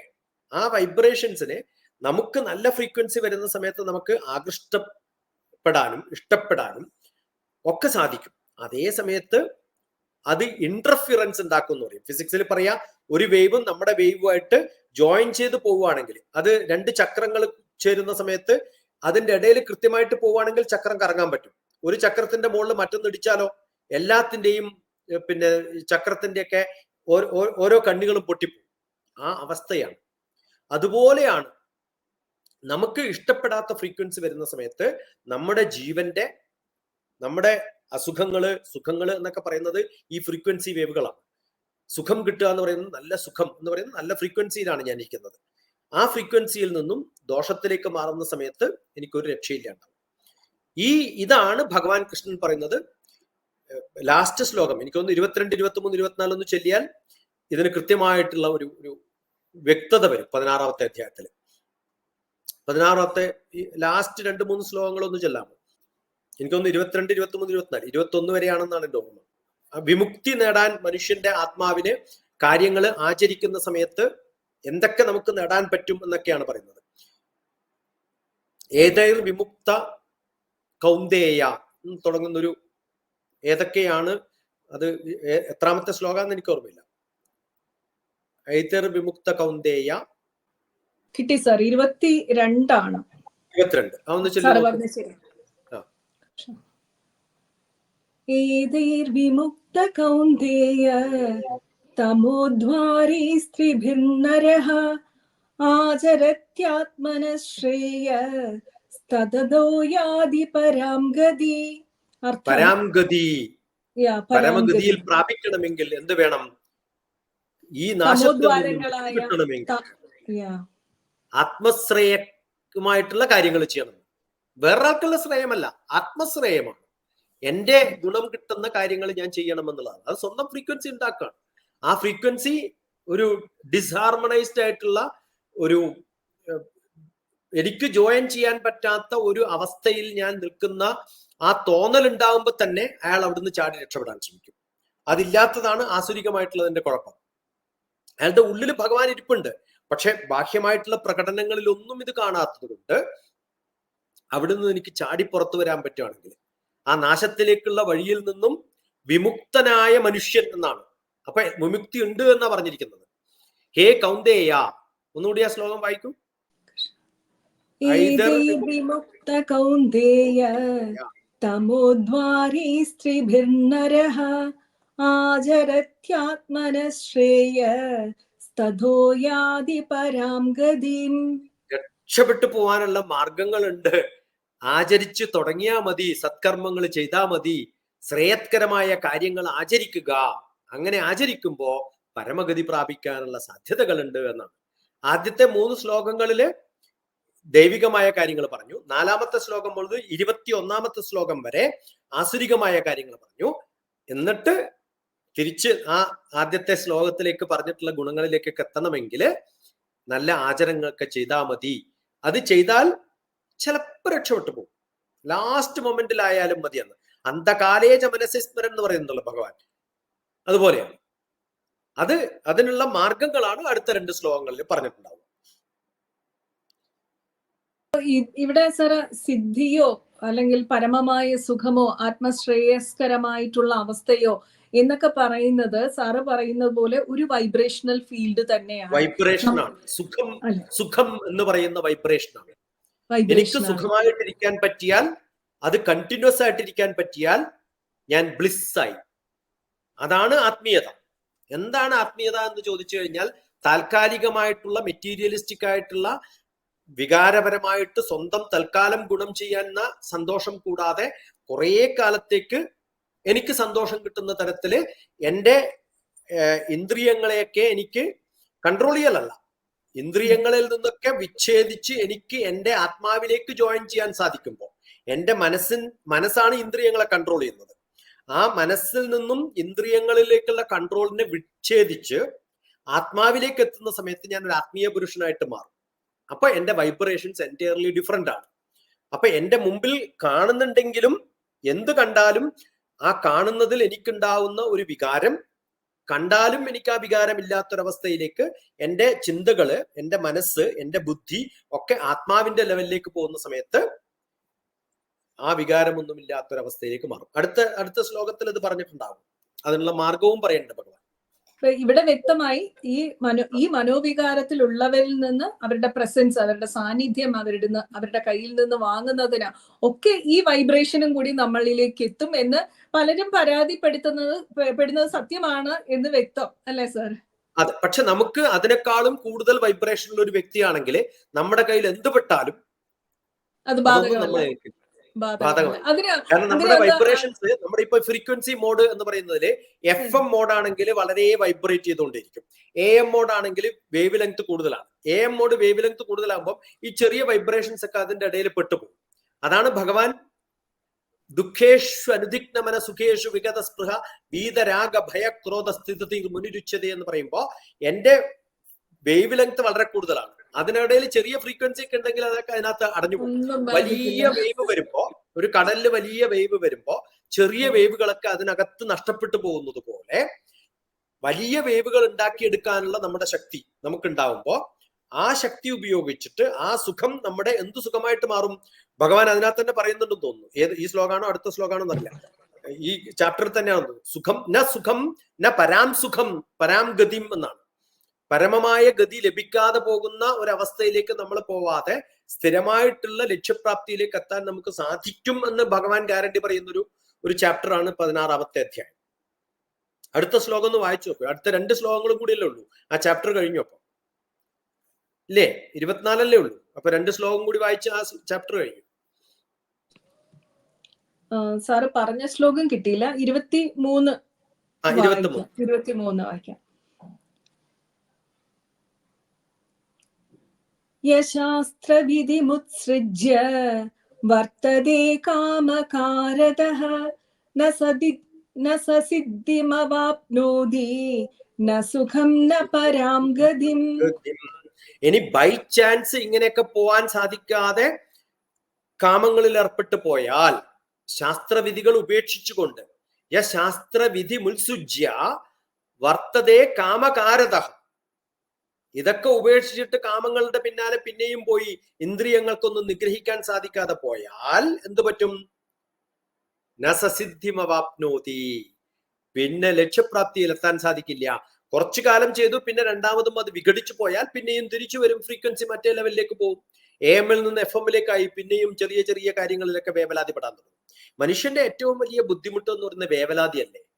അനാവശ്യമായ ചിന്തകൾ നിറച്ചിട്ടുള്ള ചെറിയ ചെറിയ ചിന്തകൾ വെച്ചിട്ടുള്ള ഫ്രീക്വൻസികളാണ്. വലിയ ചിന്തകളൊന്നും ഇല്ലാത്തൊരവസ്ഥയാണ്. ഈ വലിയ ചിന്തകൾ, ചെറിയ ചിന്തകളെ അടക്കിപ്പിടിക്കുന്ന ഒരു അവസ്ഥയാണ് ആത്മീയത എന്ന് പറയുന്നത്. അതാണ് ദൈവചിന്ത എന്ന് പറയുന്നത്. അതാണ് നമുക്കുണ്ടാവേണ്ടത്. അതാണ് സ്പിരിച്വാലിറ്റി. അതിലേക്ക് എത്തിക്കാനുള്ള മാർഗമാണ് ഭഗവാൻ നമുക്ക് പറഞ്ഞു തരുന്നത്. അത് അർജുനന്റെ പ്രോബ്ലം സോൾവ് ചെയ്യുന്നതല്ല. ലോകത്തിലുള്ള ഏത് വ്യക്തി, ഇത്രയൊന്നും ലെക്ചർ കൊടുക്കേണ്ട കാര്യമൊന്നുമില്ല അർജുന വില്ലാളി വീരന ഒരു യുദ്ധം ജയിപ്പിക്കാൻ വേണ്ടിയിട്ട്. ഇത് നമുക്കൊക്കെ വേണ്ടിയിട്ട് ഭഗവാൻ പറഞ്ഞു തന്നിരിക്കുകയാണ്. എപ്പോഴെങ്കിലും നിങ്ങളുടെ കയ്യിൽ നിന്നും ആ ശ്ലോകം ഒന്നുകൂടി വായിക്കൂ.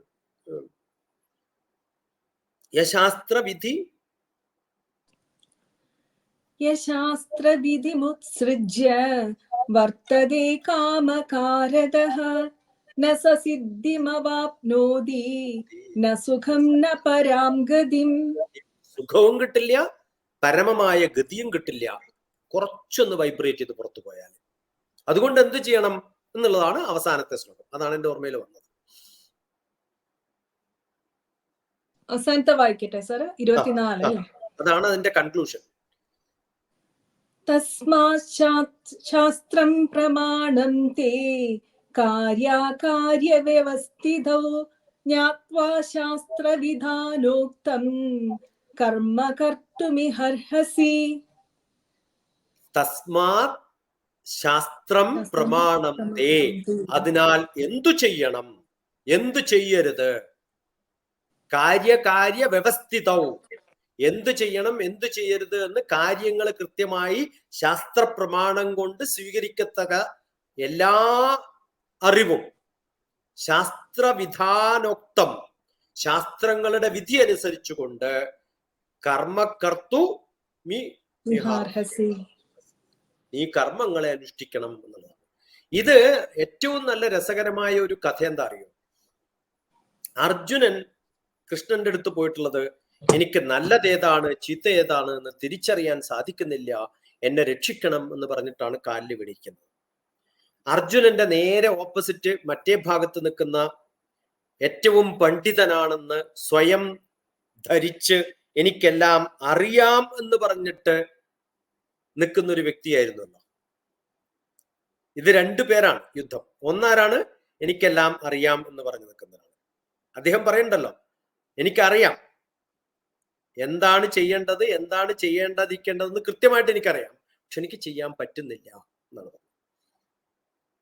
അത് ആ ഒരവസ്ഥയിലുള്ള ഒരു വ്യക്തി ഒരു ഭാഗത്ത്. മറ്റേ ഭാഗത്ത് എന്താണ്?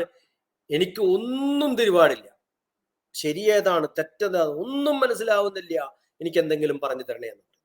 അപ്പൊ അറിവില്ലാത്തവനും അറിവുള്ളവനും ആരാണ് നല്ലതെന്ന് ചോദിച്ചാൽ അറിവുണ്ടെന്ന് നടിക്കുന്നവനാണ് ഏറ്റവും വലിയ പ്രശ്നം. അറിവില്ല എന്ന് നടിക്കുന്നവനെ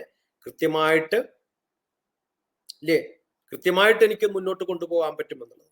ജാനാമി ധർമ്മം നചമേ പ്രവൃത്തി, ജാനാമ്യധർമ്മം നചമേ നിവൃത്തി, കേനാപി കാമേന ഹൃദിസ്ഥിതേന യഥാ നിയുക്തോസി തഥാ കരോമി എന്ന് പറയുമ്പോ ദുര്യോധനൻ പറയുന്നത് എനിക്ക് ഏതാണ് നന്മ, ഏതാണ് ധർമ്മം, ഏതാണ് അധർമ്മം എന്ന് കൃത്യമായിട്ട് എനിക്ക് അറിയാം എന്നാണ് പറയുന്നത്. അർജുനൻ പറഞ്ഞത് എന്താണ്? 2-ാമത്തെ അധ്യായം തുടങ്ങുന്നത് തന്നെ എനിക്ക് ഒരു കാര്യവും തിരുവാടില്ല, ഏതാണ് ചെയ്യേണ്ടത്, ഏതാണ് ചെയ്യാണ്ടിരിക്കേണ്ടത് ഒന്നും അറിയില്ല എന്ന് പറഞ്ഞു വരുന്ന ഒരു കുട്ടിയെ മാത്രമേ ഒരു മാഷക്ക് പഠിപ്പിക്കാൻ പറ്റൂ. എനിക്ക് ഏതാണ് ചെയ്യേണ്ടത് കൃത്യമായിട്ട് എനിക്ക് അറിയാം എന്ന് പറയുന്ന ഒരു വ്യക്തിയെ നമുക്ക് എങ്ങനെ ഗൈഡ് ചെയ്യാൻ സാധിക്കും? അപ്പൊ നമ്മള് പറയുമ്പോ ഏറ്റവും നൈർമല്യമായിട്ടുള്ളൊരു മനസ്സോടുകൂടിയാണ് അർജുനൻ കൃഷ്ണന്റെ അടുത്ത് പോകുന്നത്. ആ നൈർമല്യമായ മനസ്സിലാണ് എല്ലാ കാര്യങ്ങളും പറഞ്ഞു കൊടുക്കുന്നത്. ആ പറഞ്ഞു കൊടുക്കുമ്പോ ശരി മാത്രമല്ല ഭഗവാൻ പറഞ്ഞു കൊടുക്കുന്നത്, ദൈവികമായിട്ടുള്ള കാര്യങ്ങൾ മാത്രം പറഞ്ഞു കൊടുത്താൽ പോരെ. കൊടുത്തിട്ടില്ല. ദൈവികമല്ലാത്ത ഒരാളുടെ സ്വഭാവം എന്താണെന്ന് പറഞ്ഞു. കാരണം അപ്പുറത്തിരിക്കുന്നവരൊക്കെ ദൈവികമല്ലാത്ത സ്വഭാവമുള്ളവരാണ്. ഒരു യുദ്ധം ജയിക്കണമെങ്കിൽ നമ്മുടെ കഴിവ് മാത്രം പഠിച്ചാൽ പോരാ, ബാക്കിയുള്ളവർ എന്തൊക്കെ കുതന്ത്രങ്ങൾ ഉപയോഗിക്കുമെന്ന് പഠിക്കണം. അവരുടെ കയ്യിൽ എന്തൊക്കെ ആയുധങ്ങൾ ഉണ്ടെന്ന് അറിയണം. ഈ അറിവാണ് നമ്മുടെ ജീവിതത്തിൽ നമുക്ക് വേണ്ടത്. നമുക്ക് മുന്നോട്ട് പോകണമെങ്കിൽ ഏത് ബിസിനസ് തുടങ്ങുന്ന സമയത്തും എൻ്റെ കഴിവ് മാത്രമല്ല, എൻ്റെ കോമ്പറ്റീറ്റർക്ക് എന്തൊക്കെ കഴിവുകൾ ഉണ്ടെന്ന് എനിക്കറിയാം. ഞാനൊരു പരീക്ഷ പാസ്സാവുന്ന സമയത്ത് കോമ്പറ്റീറ്റീവ് എക്സാംസിന്റെ കാലമാണ്. എനിക്കെല്ലാം അറിയാം എന്ന് തോന്നിക്കഴിഞ്ഞാൽ തീർന്നു കഥ. എന്നെക്കാളും ഞാൻ സാധാരണ പറയാറുണ്ട്, എക്സാമിനേഷൻ എഴുതുമ്പോൾ 100 മാർക്ക് കിട്ടണമെങ്കിൽ വളരെ എളുപ്പമാണ്. എന്താണ് കാര്യം? വരാൻ പോകുന്ന 100 ചോദ്യങ്ങൾ നിങ്ങൾക്ക് ഗസ് ചെയ്യാൻ പറ്റുമോ? 100 കിട്ടും. 100% ഗസ് ചെയ്യാൻ പറ്റുന്ന ഒരു വ്യക്തിക്ക് ഞാൻ എല്ലാ കുട്ടികളോടും അങ്ങനെ ചോദിക്കാറ്, നിങ്ങൾക്ക് വരാൻ പോകുന്ന എക്സാമിനേഷൻ ഇന്ന് എക്സാമിനേഷൻ ആണ്, ഒരു 10 ക്വസ്റ്റ്യൻ പറയാൻ പറ്റും. ആ ക്വസ്റ്റ്യൻ പറയാൻ പറ്റാത്ത കുട്ടികളോട് ഞാൻ പറയും, നിങ്ങൾ പഠിച്ചിട്ടില്ല. ആ ക്വസ്റ്റ്യനിൽ എത്ര ക്വസ്റ്റ്യൻ വന്നു? 10ൽ 10 വന്നാൽ 10ൽ 10 മാർക്കും കിട്ടിയല്ലോ. ഇപ്പൊ ഇതാണ് നമുക്ക് ഉണ്ടാവേണ്ടത്. അതാണ് അർജുനനെ കൃഷ്ണൻ ഒരു മെന്റർ എന്നുള്ള നിലയിൽ, ഒരു മാസ്റ്റർ എന്നുള്ള നിലയിൽ ആ വ്യക്തിയെ നമ്മൾ ഉയർത്തിക്കൊണ്ടുവരുന്നത് എനിക്കൊന്നും അറിയില്ല, എന്നെ പഠിപ്പിക്കണം എന്ന് പറയുന്ന ഒരു അവസ്ഥയിലാണ്. ആ ഔന്നത്യത്തിലേക്ക് എത്തണമെങ്കിൽ ആദ്യം വേണ്ടത് ലാളിത്യമാണ് എന്ന് മനസ്സിലാക്കുക. അതുണ്ട് എന്നറിയുമ്പോഴാണ്, അതില്ല എന്നറിയുമ്പോഴാണ്, ഉണ്ട് എന്നറിയുമ്പോഴാണ് ആ അവസ്ഥയിൽ നിന്നുള്ള ഒരു മാറ്റം ഉണ്ടാവും. Transformation of life happens on the. അതിന് പകരം എനിക്കറിയാം ഇതെന്താ ചെയ്യേണ്ടതിരിക്കുന്നത് കൃത്യമായിട്ട് അറിയാം, എനിക്ക് ചെയ്യാൻ പറ്റില്ല അത്ര തന്നെ. അതിനിപ്പോ ഞാൻ എന്താ ചെയ്യാന്ന് ചോദിച്ചാൽ ഒന്നും ചെയ്യണ്ട, നശിച്ചോളൂ എന്ന് പറയാനേ പറ്റുള്ളൂ. ഈ 2 ക്യാരക്ടേഴ്സിന്റെയും വ്യത്യസ്തമായിട്ടുള്ള ഒരു അവസ്ഥയാണ്. എന്ത് രസകരമായിട്ടാ പറഞ്ഞത്. ജാനാമി ധർമ്മം നചമേ പ്രവൃത്തി, ജാനാമ്യധർമ്മം നചമേ നിവൃത്തി, കേനാപി കാമേന ഹൃദിസ്ഥിതേന യഥാ നിയുക്തോസി തഥാ കരോമി എന്ന് ഭഗവത്ഗീത വായിക്കുമ്പോൾ ഓരോ സമയത്തും ഓരോ ശ്ലോകത്തിലും എടുത്ത് ഓർമ്മയിൽ വെച്ചുകൊണ്ട് അർജുനന്റെ ഡെവലപ്മെന്റ് ഇങ്ങനെ കയറിപ്പോകുന്ന ഗ്രാഫ് നോക്കുമ്പോൾ കാണാം അർജുനൻ എവിടെ നിന്നാണ് തുടങ്ങിയത്, എവിടെയാണ് എത്തിയത്. അശോച്യാനന്യ ശോചസ്ത്വം, അതാണ് അത്യാവശ്യമായിട്ട് വേണ്ടത്. ദുഃഖിക്കരുത് മകനെ, മശുച എന്ന് പറഞ്ഞു നിൽക്കുമ്പോൾ ദുഃഖിക്കാതിരിക്കണം. മറ്റിടത്ത് ദുഃഖം മാത്രമേ ഉള്ളൂ. എനിക്ക് ചെയ്യാൻ പറ്റുന്നില്ല എന്ന് പറഞ്ഞുകൊണ്ടിരിക്കുമ്പോൾ ദുഃഖം അല്ലാണ്ട് പിന്നെന്താ ഉണ്ടാവുക? എനിക്ക് എന്താ ചെയ്യേണ്ടതെന്ന് അറിയും, എന്താ ചെയ്യേണ്ടെന്ന് പറയും, പക്ഷെ ചെയ്യുന്നതൊക്കെ അബദ്ധാണെന്ന് സ്വന്തം അറിയുന്ന ഒരു അറിവില് തീർന്നില്ലേ കഥ? അതാണ് പലപ്പോഴും പലർക്കും പറ്റുന്നത്. പക്ഷെ ആ ഒരു രാക്ഷസീകമായ തോന്നലില്, ആ ഒരു അവസ്ഥയിൽ നിന്ന് രക്ഷപ്പെടാൻ തോന്നാതെ ആ ചക്രത്തിൽ തന്നെ കറങ്ങുന്നവരാണ് പലരും എന്നാണ് ഈ ദൈവിക ആസുരീക യോഗത്തിൽ പറഞ്ഞു തീർക്കുന്നത്. കാരണം അവന്റെ യോനിയില് ജനിക്കുന്നതും അത് തന്നെയാണ്, അവന്റെ ഫ്രീക്വൻസി അത് തന്നെയാണ്, ഒരിക്കലും രക്ഷപ്പെടാതെ നശിച്ചു പോകുന്നു. ആ ചാപ്റ്റർ വളരെ രസകരമായ ചാപ്റ്ററാണ്. ഞാൻ ചാപ്റ്ററുകളുടെ ഒരു ജിസ്റ്റ് എപ്പോഴും എന്റെ മനസ്സിലുണ്ടാവും. ആദ്യത്തെ 3 ശ്ലോകം, പിന്നെയുള്ള കുറെ ശ്ലോകം, ലാസ്റ്റ് 3 ശ്ലോകം. ഭഗവാന്റെ കോമ്പോസിഷൻ ഓഫ് പോയട്രി എന്ന് പറയുന്നത് വ്യാസൻ എത്ര രസകരമായിട്ടാണ് ചെയ്തിരിക്കുന്നത്. അതൊക്കെ പുസ്തകമില്ലാതെ തന്നെ സാർ അതിന്റെ ഓരോ ഭഗവത്ഗീത എഴുതിയ വ്യാസന്റെ ഗുഹയിലായിരുന്നു കഴിഞ്ഞ ആഴ്ച ഈ സമയത്തിന്. ആ ഗണേശൻ എഴുതാൻ ഉപയോഗിച്ച നാരായമൊക്കെ വെച്ചിട്ടുള്ള വ്യാസഗുഹയും ഗണേശ ഗുഹയും, ആ 2 ഗുഹയുടെ ഉള്ളിലും പ്രദക്ഷിണം വെച്ചിട്ടാണ് വരുന്നത്. ആ 2 ഗുഹയും കണ്ടിട്ടാണ് വരുന്നത്. അത് കഴിഞ്ഞ് സരസ്വതി ധർമ്മപുത്രയെയും കൊണ്ട് സരസ്വതി റിവർ കടന്നിട്ട് പഞ്ചപാണ്ഡവന്മാര് പോകുന്ന സമയത്ത് പാഞ്ചാലിക്ക് പോവാൻ പറ്റാത്തത് കൊണ്ട് ഭീമൻ എടുത്തിട്ടിട്ടുള്ള ഒരു വലിയ ഒരു കല്ലുണ്ട്. ആ കല്ലിന് ഭീമ പിന്നെ കല്ല് എന്നാണ് പറയാ. ആ ഭീമന്റെ പാറയാണ്. ആ ഭീമന്റെ പാറയുടെ മുകളിലൂടെയാണ് നമ്മളൊക്കെ നടന്നു പോയത്. എന്നിട്ട് പാണ്ഡവന്മാര് പോയ വഴിയൊക്കെ കണ്ടിട്ടാണ് തിരിച്ചു വരുന്നത്. അതുകൊണ്ട് ആവശ്യത്തിലധികം സരസ്വതിയുടെ വെള്ളം അവിടുന്ന് കുടിച്ചിട്ടാണ് ഞാൻ വരുന്നത്. ഓക്കെ. ഇപ്പൊ ഇതൊക്കെ ശങ്കരാചാര്യർ നമുക്ക് വേണ്ടി കഥകൾ പറഞ്ഞ് തുറന്നു വെച്ച് നമ്മുടെ ആ ഒരു ബദരീനാഥിലൊക്കെ പോയിട്ട് കാണുമ്പോഴേ നമ്മൾ ഭഗവത്ഗീത പഠിക്കുന്ന സമയത്ത് ഈ സ്ഥലങ്ങളൊക്കെ കേട്ട് ആ സ്ഥലങ്ങളിലൊക്കെ പോയി അതൊക്കെ അനുഭവിച്ച് ഇവിടെയൊക്കെയാണല്ലോ എഴുതിയതെന്ന് പറയുമ്പോൾ അറിയാതെ തന്നെ ചില ശ്ലോകങ്ങളൊക്കെ നമ്മളെ ശ്ലോകങ്ങളുടെ വരികൾ എനിക്ക് ഓർമ്മയില്ലെങ്കിലും കണ്ടന്റുകളൊക്കെ ഓർമ്മയുണ്ട്. അതല്ലെങ്കിൽ ഞാൻ പഠിച്ച ബാംഗ്ലൂർ യൂണിവേഴ്സിറ്റിയുടെ പില്ലറുകളുടെ ഇടയിലൂടെ ഒന്ന് നടന്നാൽ മതി. കാരണം അവിടെയൊക്കെയാണ് എന്റെ ശ്ലോകങ്ങൾ ഞാൻ എഴുതി വെച്ചിരിക്കുന്നത്. ആ ശ്ലോകങ്ങൾ ഒരു പില്ലറിൽ ഇത്ര കൃത്യമായിട്ട് 21 ഇന്നതാണ് അതുവരെയുള്ളതൊക്കെ എന്ത് കൃത്യമായിട്ട് സാറ് അല്ല, സ്ട്രക്ചർ പഠിക്കണം. ആദ്യം വേണ്ടത് നമ്മളൊരു വീട് അറിയുമ്പോൾ വീട്ടിനുള്ളിൽ എന്തില്ല എന്നുണ്ടെങ്കിലും ഇപ്പൊ എന്റെ ലൈബ്രറിയില് ബുക്കുകളിൽ ഏതൊക്കെയാണ് എവിടെയൊക്കെയാണെന്ന് കൃത്യമായിട്ട് എനിക്കറിയാം. ആ കണ്ടന്റ് അറിഞ്ഞു കഴിഞ്ഞാൽ ആ ബുക്ക് എടുത്താൽ മതിയല്ലോ. അപ്പൊ ഭഗവത്ഗീത വളരെ എളുപ്പമായിട്ട് നമ്മൾ സ്ട്രക്ചർ ഉണ്ടാക്കി വെച്ചിട്ടുണ്ട് മനസ്സിൽ. ആദ്യത്തെ 3 ശ്ലോകം, അവസാനത്തെ 3 ശ്ലോകം, ഇത്രയും നമ്പർ ഓഫ് ശ്ലോകം, 24 ശ്ലോകമാണ് ഉള്ളത് എന്ന് പറയുമ്പോൾ 16ാമത്തെ അധ്യായത്തിൽ കയറി കിട്ടിക്കഴിഞ്ഞാൽ പിന്നെ ഞാൻ തപ്പി കണ്ടുപിടിച്ചു. അത് കേറാനുള്ള ഒരു ചെറിയൊരു വളരെ വളരെ വളരെ മനോഹരമായിട്ട് സാറ് പറഞ്ഞു തന്നു. കാരണം അർജുനന്റെ ഒരു ക്വാളിറ്റി എന്ന് പറയുന്നത് തന്നെ എനിക്കൊന്നും അറിയില്ല, എനിക്ക് പറഞ്ഞു തരണം എന്ന് പറഞ്ഞു നിന്നതാണെന്ന് പറയുന്നത് ആൽബർട്ട് ഐൻസ്റ്റീൻ പറഞ്ഞ ഈ കുറച്ചറിയാൻ തോന്നിയിട്ടൊക്കെ നമ്മുടെ മുമ്പിൽ വരുമ്പോഴാണ് ഇതൊന്നും പറഞ്ഞു കേൾക്കില്ല. കാരണം എനിക്ക് അറിയുന്നത് കാണിക്കാനുള്ള ഒരു ശ്രമമാണ് ഉണ്ടാവുന്നത്. അതുകൊണ്ടായിരിക്കണം ആൽബർട്ട് ഐൻസ്റ്റീൻ പറഞ്ഞിട്ടുള്ളത് അല്ലേ sir, illusion of knowledge is dangerous than ignorance എന്ന് പറഞ്ഞിട്ടുണ്ട്. അറിവില്ലായ്മയെക്കാളും ഭീകരമാണ് അറിയാമെന്ന തോന്നലുള്ളത് എന്ന് പറയുന്നുണ്ട്, ഇല്യൂഷൻ ഓഫ് നോളജ്. അപ്പൊ അതിവിടെ ഭഗവാൻ അത് എത്ര വ്യക്തമാക്കി അർജുനന് പറഞ്ഞു കൊടുക്കുന്നതായിട്ട് നമ്മളോട് പറഞ്ഞിരിക്കുന്നു. ഉണ്ടെന്നുള്ളൊരു തോന്നലാണ് ഏറ്റവും അപകടകരം. അറിവില്ലാത്തവർക്ക് വലിയ പ്രശ്നമില്ല ഒരു കണക്കിന്. ഇങ്ങനെയുള്ളവരാണ് ഈ പറഞ്ഞിരിക്കുന്ന ആസുരിക സമ്പത്തും ദൈവിക സമ്പത്തും എല്ലാമാണ് നമ്മൾ കേരളത്തില് ധർമ്മത്തിന് വേണ്ടി നിലകൊള്ളുന്നവരിലുള്ള ദൈവിക സമ്പത്തും ധർമ്മത്തിനെതിരെ പ്രവർത്തിക്കുന്നവരിലുള്ള ആസുരിക സമ്പത്തുമായിട്ട് കാണുന്നത്. നമ്മളിതൊക്കെ കുറച്ച് ശതമാനം 33 കോടി ദേവന്മാർ, കോടി എന്ന് പറഞ്ഞ പെർസെന്റേജ് ആണ്. തീർച്ചയായിട്ടും 33% ഭാഗവത് സാത്വികതയും 33 രാജസികയും 33 താമസികമായിട്ടുള്ള ഗുണങ്ങളാണ് നമുക്കുള്ളത്. എല്ലാം കൂടി 99 എന്ന് പറയണ്ട, 33.3333. ആ അവസ്ഥയിൽ നിന്ന് നമുക്ക് ഇത് ഈ 33-ൽ നിന്നൊരു 40-ഓ 50-ഓ ഒക്കെ ആക്കാൻ പറ്റുമ്പോൾ തന്നെ നമ്മൾ അറിയാതെ ആ ഒരു അവസ്ഥയിലേക്ക് എത്തും. അതൊരു 80-ഉം 90-ഒക്കെ ആവുന്ന സമയത്തേ അത് ഈഷിത്വം ച വശിത്വം ച പ്രാപ്തി പ്രകാശ്യമേവച എന്ന് പറയുന്ന ഒരു അവസ്ഥയിലേക്ക് നമ്മൾ മാറും.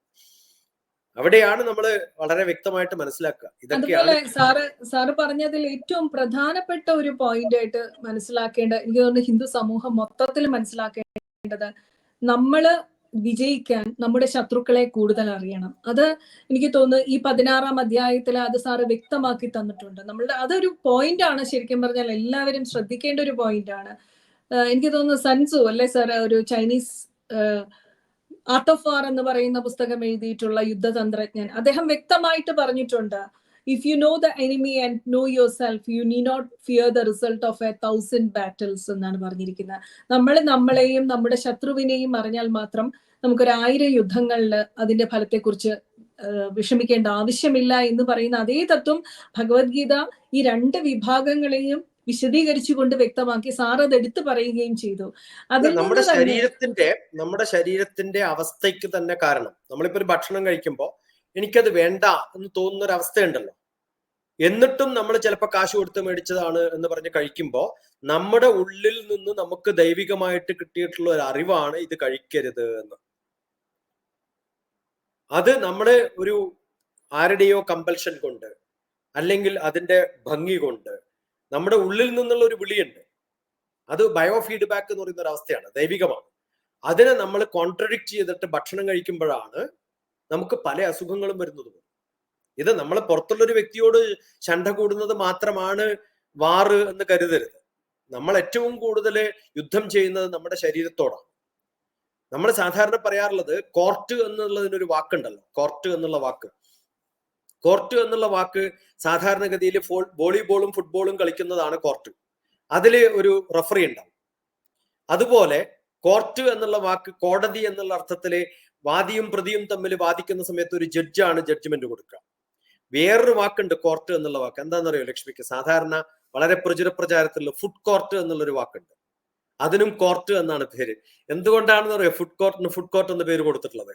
ആ വിൽപ്പനക്കാരനും നമ്മുടെ വയറും തമ്മിലുള്ള ഒരു യുദ്ധമാണത്. അവിടെ വാദിയും പ്രതിയുമാണ്.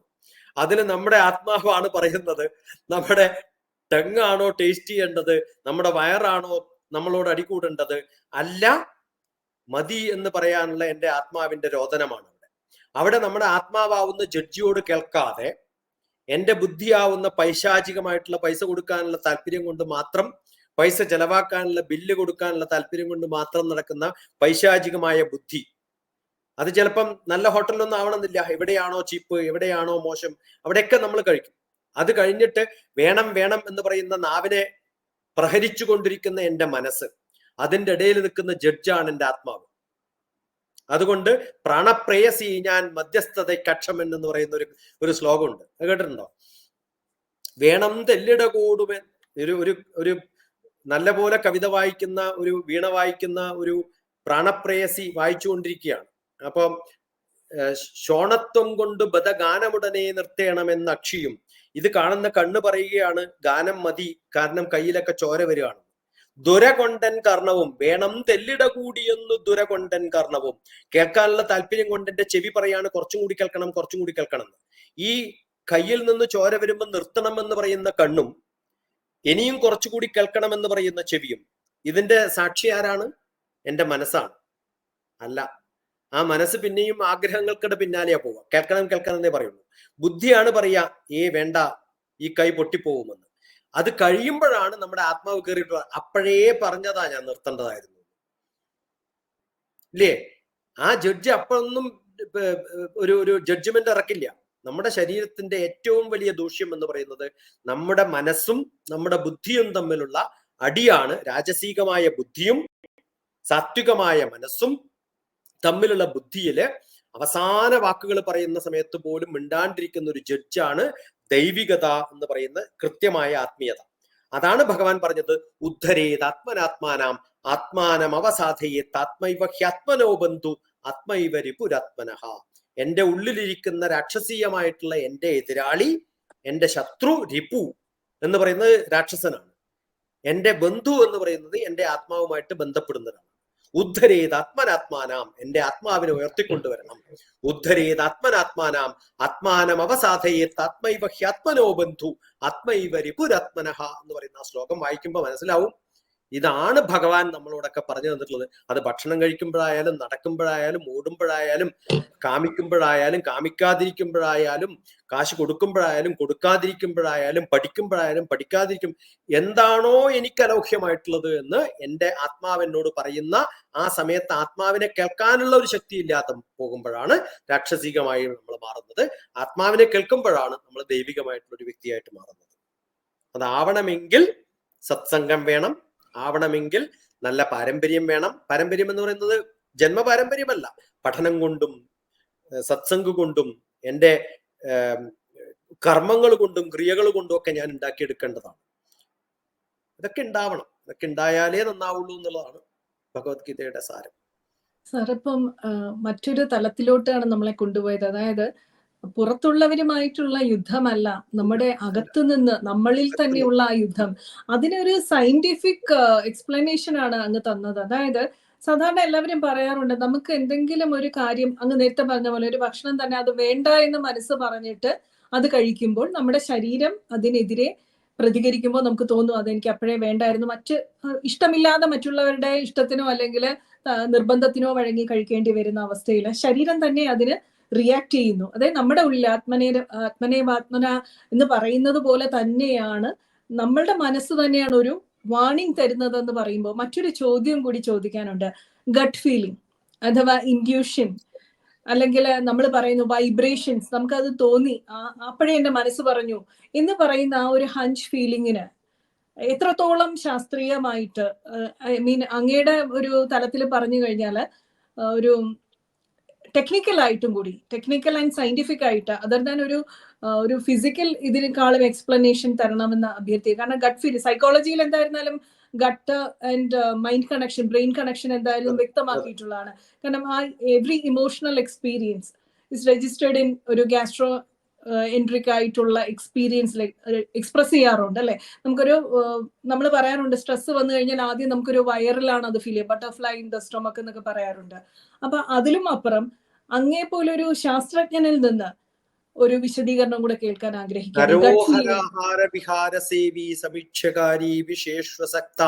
എന്ന് പറയുന്നുണ്ടല്ലോ, ഹിത ആഹാരം എന്ന് പറയുന്നതാണ്. ആഹാരം എന്ന് പറയുന്ന ഭക്ഷണം മാത്രമല്ല, ആഹാരവിഹാരം എന്ന് പറയുന്നത് എൻ്റെ ചുറ്റുമുള്ള എല്ലാ സംഭവങ്ങളുമാണ്. ഞാൻ ശ്വസിക്കുന്ന വായുവും ഞാൻ കാണുന്ന ആഹാരമാണ് എൻ്റെ ജ്ഞാനം. ഞാൻ കേൾക്കുന്ന പാട്ടാണ് എൻ്റെ ജ്ഞാനം. എനിക്ക് ഹിതമായിട്ടുള്ള പാട്ടാണ് എനിക്കിഷ്ടമുള്ളത്. ബാക്കിയുള്ളവർക്ക് ഇഷ്ടമുള്ളത് ഞാൻ സഹിക്കണമെന്നില്ലല്ലോ, ഇല്ലേ? അപ്പൊ ഓരോരാൾക്കും ഇഷ്ടമുള്ളത് നമ്മൾ കേൾക്കുമ്പോൾ നമുക്ക് കിട്ടുന്ന ഒരു സുഖം, ആ സമയത്ത് നമ്മുടെ വിശപ്പ് പോലും മാറിപ്പോകും. നല്ല പാട്ട് കേട്ടിട്ട് കുളിക്കുക, എന്ത് രസകരമായ കുളിയായിരിക്കും അത്. നല്ല പാട്ട് കേട്ടിട്ട് ഭക്ഷണം കഴിക്കുക, എന്ത് രസകരമായിട്ടുള്ള ഭക്ഷണമായിരിക്കും അത്. അതുകൊണ്ടല്ലേ സൂത്തിങ് മ്യൂസിക് ഒക്കെ വെക്കുന്നത്. ആ സൂത്തിങ് മ്യൂസിക് എന്ന് പറയുന്നത് ഭക്ഷണത്തിലും കുളിയിലും എല്ലാ, അതൊരു ഒരു സൗന്ദര്യമാണ്. അതുകൊണ്ട് ബാത്റൂമിൽ പാട്ട് പാടുക എന്നുള്ളത് തെറ്റല്ല. ബാത്റൂമിൽ പാട്ട് പാടുന്ന പണ്ട് വെക്കാൻ പറ്റില്ലേ, ഇപ്പൊ വെക്കാൻ പറ്റും. അതുകൊണ്ടല്ലേ 5 സ്റ്റാർ ഹോട്ടലുകളൊക്കെ ബാത്റൂമിൽ നല്ല സോങ്സ് വെക്കുമല്ലോ. അപ്പൊ ഇതൊക്കെ ഉണ്ടാക്കുന്നത് നമ്മുടെ സൂത്തിങ്ങിനാണ്. ആ സൂത്തിങ് എന്ന് പറയുന്നത് നമ്മുടെ മാനസികമായിട്ടുള്ള ഒരു അവസ്ഥയാണ്.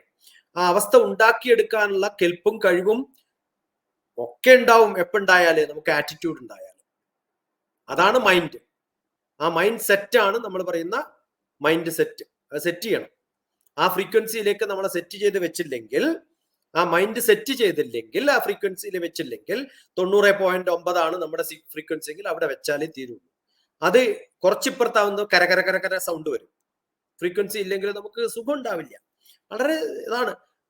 ആ ഹിതാഹാരം എന്ന് പറയുന്ന സമയത്ത് ഭക്ഷണം എന്നുള്ള ധാരണ വേണ്ട. എല്ലാത്തിനും, എല്ലാ ഇന്ദ്രിയങ്ങൾക്കും അതിന്റെ ഹിതമുണ്ട്. ചൂടുള്ള വെള്ളമാണെങ്കിൽ എനിക്ക് ഹിതമുള്ള ചൂടുള്ള വെള്ളമാണ്, ബാക്കിയുള്ളവർക്ക് ഹിതമുള്ള ചൂടുള്ള വെള്ളമാണെന്നില്ല. ഞാൻ ചായ കുടിക്കുമ്പോൾ എൻ്റെ എത്രയാണോ എനിക്ക് ആവശ്യമുള്ള ചൂട് അതാണ് എൻ്റെത്. എനിക്ക് എത്ര എക്സർസൈസ് എടുക്കാൻ പറ്റുമോ അതാണ് എൻ്റെ എക്സർസൈസ്. അതിൽ പറ്റാത്തൊരു എക്സർസൈസ് എടുത്താൽ അത് അതിവ്യായാമമായി. അതിവ്യായാമം അതക്കാസോ ജ്വര ശർദിശ്ചായതേ ഹൃദയാദ്യുപരോധശ്ച, ഹാർട്ട് അറ്റാക്ക് വരുന്നു. എനിക്ക് പറ്റാത്തൊരു പണി ഞാൻ ചെയ്താൽ, എനിക്കിപ്പോ 6 മണിക്കൂർ പ്രസംഗിക്കാൻ പറ്റും, വേറൊരാൾക്ക് അങ്ങനെ പറ്റില്ല എന്നുണ്ടെങ്കിൽ അത് പറ്റില്ല. എനിക്ക് 6 മണിക്കൂർ കിളക്കാൻ പറ്റും, ബാക്കിയുള്ളവർക്ക് ആ പണി ചെയ്യാൻ പറ്റില്ല. ഓരോരാൾക്കും പറ്റുന്ന പണിയുണ്ടല്ലോ, പറ്റുന്ന പണിക്കേ പോവാവും. പറ്റാത്ത പണിക്ക് പോകുന്ന സമയത്ത് അത് അനാവശ്യമാവും. ആവശ്യവും അനാവശ്യവും എന്ന് പറയുന്നത് ആൾക്കാരുടെ കാര്യം അനുസരിച്ചിട്ടാണ്. കേൾക്കാൻ സുഖമുണ്ടാവുമ്പോഴേ കേൾക്കാൻ പറ്റുള്ളൂ. കേൾക്കാൻ സുഖമില്ലെങ്കിൽ എന്ത് പറ്റും? ഈ ഡോക്ടർ TPS പറയുന്നതൊക്കെ തലവേദന ഉണ്ടാക്കും. അതേ സമയത്ത് സിനിമക്ക് പോകുമ്പോൾ തലവേദനയൊക്കെ മാറുമല്ലോ. മാത്തമാറ്റിക്സ് ക്ലാസ്സിലിരിക്കുമ്പോൾ എന്തുകൊണ്ടാണ് തലവേദന വരുന്നത്? മാത്തമാറ്റിക്സ് ഇഷ്ടമല്ലാത്തതുകൊണ്ടാണ്. മാത്തമാറ്റിക്സ് ഇഷ്ടമുള്ളതാണെങ്കിലോ എത്ര മണിക്കൂർ കേട്ടാലും മതിയാവില്ല. അതേ സമയത്ത് സിനിമ ഹാളിൽ കയറുമ്പോൾ തലവേദന ഉണ്ടാവാറില്ലല്ലോ. സിനിമ കഴിഞ്ഞു വരുമ്പോഴല്ലേ തലവേദന തിരിച്ചു വരിക. എന്താ കാരണം? അത് നമ്മുടെ ഫ്രീക്വൻസിയാണ്. ആ ശബ്ദം കേൾക്കുന്ന സമയത്തും കാണുന്ന സമയത്തും എനിക്കുണ്ടാവുന്ന ഇന്ദ്രിയങ്ങൾക്ക് അരോചകമായി തോന്നുന്നതും ഇന്ദ്രിയങ്ങൾക്ക് സംവേദമായി തോന്നുന്നതും തമ്മിലുള്ള വ്യത്യാസം എന്ന് പറയുന്നത് എൻ്റെ മനസ്സിലുള്ള തോന്നലാണ്. പൂർണ്ണേ മനസ്സി സമ്പൂർണം ജഗത് സർവം സുധാദ്രവൈഹി. ഭക്ഷണം ആര് തന്നാലും, ഞാൻ നോൺ വെജിറ്റേറിയൻ കഴിക്കാത്ത ഒരാളാണ്, പക്ഷെ ഒരു വീട്ടിൽ പോയിട്ട് കഴിച്ചിട്ടുണ്ട്. കാരണം അന്ന് പോയ സമയത്ത് മറ്റൊന്നും ഇല്ല, അത് മാത്രമേ ഉള്ളൂ. അത് കഴിക്കാതിരിക്കണോ കഴിക്കണോ എന്ന് ചോദിക്കുന്ന സമയത്ത് ആലോചിച്ച് നോക്കുക. കുറച്ച് തന്നിരിക്കുന്ന ചോറിൽ കുറച്ച് കാന്താരി മുളകും ഉപ്പും കുറച്ച് തൈരും തന്നാൽ കഴിക്കാമെന്ന് പറയുന്ന സമയത്ത് ഉള്ളതെല്ലാം വെച്ചിട്ടാണ് ആ വീട്ടിൽ ഉണ്ടാക്കിയിരിക്കുന്നത്. അത്രയും ദാരിദ്ര്യമാണ്. ഉപ്പ് പോലും ഒരംശം ബാക്കിയില്ലാത്തൊരു വീട്ടിൽ പോയിട്ട്, ഞാൻ അവിടെ ഗസ്റ്റ് ആയിട്ട് പോയിട്ട് ഞാൻ കഴിക്കാണ്ടിരുന്നാലാണോ കഴിച്ചാലാണോ ദുഃഖം? കഴിച്ചാൽ ഒരു അസുഖം വന്നാൽ എനിക്ക് കുഴപ്പമില്ലാന്ന് തീരുമാനിച്ചായിരുന്നു. പകുതി വന്ന ഇറച്ചി കഴിച്ചിട്ട് ഞാൻ ഭക്ഷണം കഴിച്ചിട്ട് അവിടെ നിന്ന് ഇറങ്ങിയിട്ടുണ്ട്.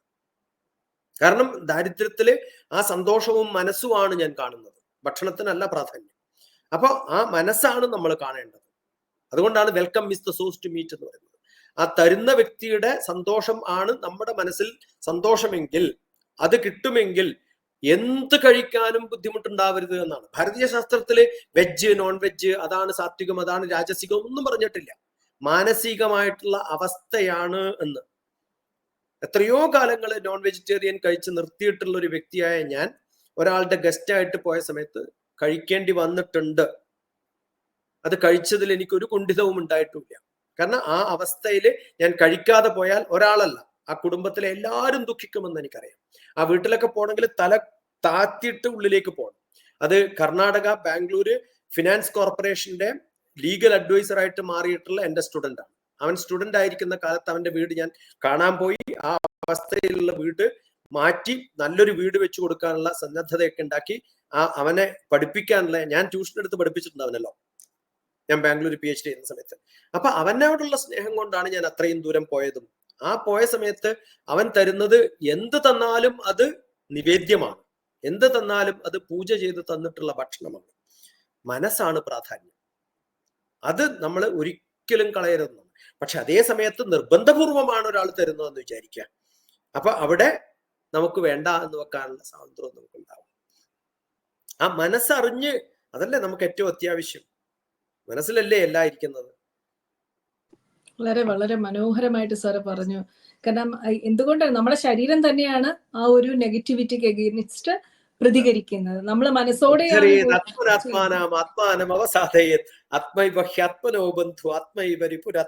ഇതിനപ്പുറം എന്താ വേണ്ടത്? നമ്മുടെ ഉള്ളിൽ തന്നെയാണ്. ചോദ്യം വന്നിട്ടുണ്ട്. സാറ് നേരത്തെ പറഞ്ഞ ഒരു വിഷയവുമായിട്ട് ബന്ധപ്പെട്ടിട്ട് ഒരു ചോദ്യമാണ്. താൻ പാതിയും, എങ്ങനെയാണ് താൻ പാതിയും ദൈവം പാതിയും കർമ്മത്തിന് ചേരുന്നത് എന്ന് സാറ് പറഞ്ഞത് ഒന്ന് വിശദീകരിക്കാമോ എന്നാണ് ചോദ്യം. ദൈവം എന്ന് പറയുന്നത് പലപ്പോഴും തെറ്റിദ്ധരിക്കപ്പെട്ടിട്ടുള്ള ഒരു ദൈവവചനം എന്നൊക്കെ പറഞ്ഞ വാക്കുകൾ പറഞ്ഞിട്ടുണ്ടല്ലോ. ആ ദൈവം എന്ന് പറയുന്നത് പുനർജന്മങ്ങളുടെ, എന്റെ പൂർവികന്മാരുടെ, എന്റെ മുന്നിൽ വന്നിട്ടുള്ള വിശുദ്ധമായിട്ടുള്ള മനസ്സുള്ള വ്യക്തികൾ. എന്റെ വിശുദ്ധമായ മനസ്സ് എന്റെ അച്ഛനാണ്. അച്ഛൻ പറയുന്നതായിരുന്നു വിശുദ്ധമായിട്ടുള്ള വാക്കുകൾ എനിക്ക്. അപ്പൊ എന്റെ പൂർവികന്മാരാണ് എന്റെ വിശുദ്ധ വ്യക്തി. ആ വിശുദ്ധ വ്യക്തിയുടെ വാക്കുകൾക്കാണ് ദൈവത്തിന്റെ വചനമായിട്ട് നമ്മൾ കൽപ്പിച്ചിട്ടുള്ളത്. നമുക്കുണ്ട് ദൈവം. അത് ശിവനും പാർവതിയും കൃഷ്ണനും ഒന്നല്ല ദൈവം, അത് ഈശ്വരന്മാരാണ്, അത് ഭഗവാന്മാരാണ്. അപ്പൊ ഇത് തമ്മിലുള്ള വ്യത്യാസം നമുക്ക് അറിയാത്തത് കൊണ്ടാണ് ഞാൻ പാതി ദൈവം പാതി. ഇപ്പൊ ഞാൻ എന്റെ നാട്ടിൽ തിരിച്ചു പോയാൽ ഡോക്ടർ TPSന്റെ ബാങ്ക് ബാലൻസോ, എന്റെ ഏത് പൊസിഷനിൽ ഞാൻ ഇരുന്ന ആളാണെന്നോ, എന്റെ വിദ്യാഭ്യാസ യോഗ്യതയോ ഒന്നും അറിഞ്ഞിട്ടല്ല എന്നെ ബഹുമാനിക്കുന്നത്. എന്നെ ബഹുമാനിക്കുന്നത് ഇന്ന ആളുടെ മകനാണ് എന്ന് അറിഞ്ഞതുകൊണ്ടാണ്. ഞാൻ MM നാരായണൻ നമ്പ്യാരുടെ മകനാണ്, TP ജാനകി അമ്മയുടെ മകനാണ് എന്നറിയുന്നത് കൊണ്ടാണ് എന്റെ വീട്ടിൽ ആള് വരുന്നതും എന്നെ കാണുന്നതും എന്നെ ബഹുമാനിക്കുന്നതും എന്നെ തൊഴുന്നതും ഞാൻ പോകുന്ന സമയത്ത് ചിലപ്പോൾ എഴുന്നേറ്റ് നിൽക്കുന്നതും എന്നോട് നമസ്കാരം പറയുന്നതും ഒക്കെ എന്റെ അച്ഛൻ പണ്ട് കൊടുത്ത നമസ്കാരം. എന്റെ പണ്ട് അച്ഛൻ അവരുടെ അച്ഛന് നമസ്കാരം കൊടുത്തിട്ടുണ്ടാവും. അതാണ് എന്നോട് ഇപ്പൊ എനിക്ക് തിരിച്ചു കിട്ടുന്നത്. അപ്പൊ ഞാൻ പാതി എന്താണോ എനിക്ക് കിട്ടുന്നത് അത് എന്റെ അച്ഛൻ ബാക്കിയുള്ളവർക്ക് കൊടുത്തിട്ടുള്ളതാണ്. ഇനി അതേ സമയത്ത് എന്റെ അച്ഛൻ ഡോക്ടർ TPSന്റെ അച്ഛൻ മഹാമോശം വ്യക്തിയായിരുന്നു എന്ന് വിചാരിക്കാം. ഞാൻ പോകുന്ന സമയത്ത് ആളോ ഇവനെ സയന്റിസ്റ്റ് ആയിട്ട് റിട്ടയർ ആയിട്ടുള്ള ആളാ, ബാങ്ക് ബാലൻസ് കുറെ ഉണ്ട്, കുറെ പൊസിഷനിൽ പ്രൈം മിനിസ്റ്ററും കൂടെ ഒക്കെ വർക്ക് ചെയ്തിട്ടുള്ള, എന്നിട്ട് എന്താ സ്ഥിതി എന്ന് ആലോചിച്ചാൽ എന്റെ അച്ഛൻ ആരായിരുന്നു, അപ്പൊ എന്ത് മോശം വ്യക്തിയായിരുന്നു പറയാണ്ടിരിക്കുവോ? അപ്പൊ അവരാരും എന്റെ അടുത്ത് വരില്ല, ബഹുമാനിക്കില്ല. കാരണം എന്താ? എന്റെ പാരമ്പര്യം അതാണ് എന്നുള്ളത്. അതാണ് ഞാൻ പാതി ദൈവം പാതി. ഞാനും പാതി ദൈവം പാതി, രണ്ടും കൂടി. എനിക്ക് എന്റെ മക്കൾക്ക് ആകെ കൊടുക്കാൻ പറ്റുന്നത് എന്താ? ഒരു കാര്യം കൊടുക്കാൻ പറ്റില്ല. കാശ് കൊടുക്കാൻ പറ്റില്ല, കാര്യമില്ല. കാരണം എന്നെക്കാളും കാശ് അവരുണ്ടാക്കും. നല്ല വിദ്യാഭ്യാസം പഠിപ്പിക്കുന്നതൊന്നും എന്റെ കടമയല്ല. അവരെ പിച്ച വെച്ച് നടപ്പിച്ചു കഴിഞ്ഞാൽ, ABCD പഠിപ്പിച്ചു കഴിഞ്ഞാൽ ബാക്കി അവർ കവിത എഴുതുന്ന അവരുടെ കവിതയാണ്, അവരുടെ കഴിവാണ്. അപ്പൊ മിനിമം മാത്രമേ നമുക്ക് കൊടുക്കാൻ പറ്റുള്ളൂ. നമുക്ക് ആകെ കൊടുക്കാൻ പറ്റുന്നത് ഡോക്ടർ TPSന്റെ മകനാണ് എന്ന് പറയുന്ന ഒരു അഭിമാനം അവരിൽ ഉണ്ടാക്കി കൊടുക്കാൻ സാധിച്ചാൽ അതാണ് നമുക്ക് അവർക്ക് കൊടുക്കാൻ പറ്റുന്നത്. അതാണ് ദൈവം പാതി. ഞാൻ അവർക്ക് കൊടുക്കുന്ന അഭിമാനമാണ്, സ്വത്വമാണ്, ആ സ്വത്താണ്, ആ പാരമ്പര്യമാണ് നമുക്ക് ബാക്കിയുള്ള ജനറേഷൻസിലേക്ക് കൊടുക്കാൻ പറ്റും. നമ്മൾ എന്തുകൊണ്ടാണ് വലിയ വലിയ മഹാന്മാരെയൊക്കെ നമ്മൾ ആദരിക്കുന്നത്? എന്തുകൊണ്ടാണ് സ്വാമി വിവേകാനന്ദനെയും പിന്നെ ഒക്കെ ആദരിക്കുന്നത്? അങ്ങനെയൊക്കെ നമുക്ക് ആവാൻ സാധിച്ചിട്ടില്ല. അത് അടുത്ത ജനറേഷൻസിലേക്ക് പറഞ്ഞു കൊടുത്ത് എന്റെ മക്കളെങ്കിലും അങ്ങനെ ആവണേ എന്നുള്ളൊരു ആഗ്രഹമില്ലാത്ത ഏത് മാതാപിതാക്കന്മാരാ ഉണ്ടാവുക? അങ്ങനെയൊക്കെ കുറച്ചെങ്കിലും നമ്മളിലേക്ക് പകർത്തി കൊടുക്കുന്ന അതാണ് ഹ്യൂമാനിറ്റീസ് എന്ന് പറയുന്ന വിഷയത്തിലാണ് നമ്മൾ മഹാന്മാരെ കുറിച്ചൊക്കെ പഠിക്കുക. ആ ഹ്യൂമാനിറ്റീസിന്റെ അർത്ഥം എന്തുകൊണ്ടാണ് വിശ്വേശ്വരയെ കുറിച്ച് പഠിക്കുന്നത്? വിശ്വേശ്വരയെ നടന്നു പോകുന്ന സമയത്ത് എല്ലാവരും വാച്ച് കറക്റ്റ് ചെയ്യുമായിരുന്നു. കാരണം അത്രയും പങ്ക്ച്വാലിറ്റി ഉള്ള വ്യക്തിയാണ്. നമ്മൾ എന്തിനാ പഠിക്കണേ? അത് പഠിക്കുന്നത് ഉത്തരമെഴുതാനല്ല. ആ പങ്ക്ച്വാലിറ്റി നമ്മളിലേക്ക് പകർത്തണം. ആ പകർത്തുന്നത് നമ്മുടെ അടുത്ത ജനറേഷനിലേക്ക് മക്കൾ കാണണം. ആ കാണുമ്പോൾ അച്ഛൻ അത്തരം സ്വഭാവമുള്ളവരാണെന്ന് അറിയുമ്പോൾ മക്കളിലേക്ക് ആ ഒരു സ്വഭാവം ഉണ്ടായി മാറുമ്പോഴാണ്. എന്റെ ചുറ്റും പുസ്തകങ്ങൾ ഉണ്ടാകുമ്പോഴാണ് എന്റെ മക്കൾ വായിക്കുക. എന്റെ ചുറ്റും പുസ്തകങ്ങൾ ഇല്ലെങ്കിൽ എന്റെ മക്കൾ എങ്ങനെ വായിക്കുക?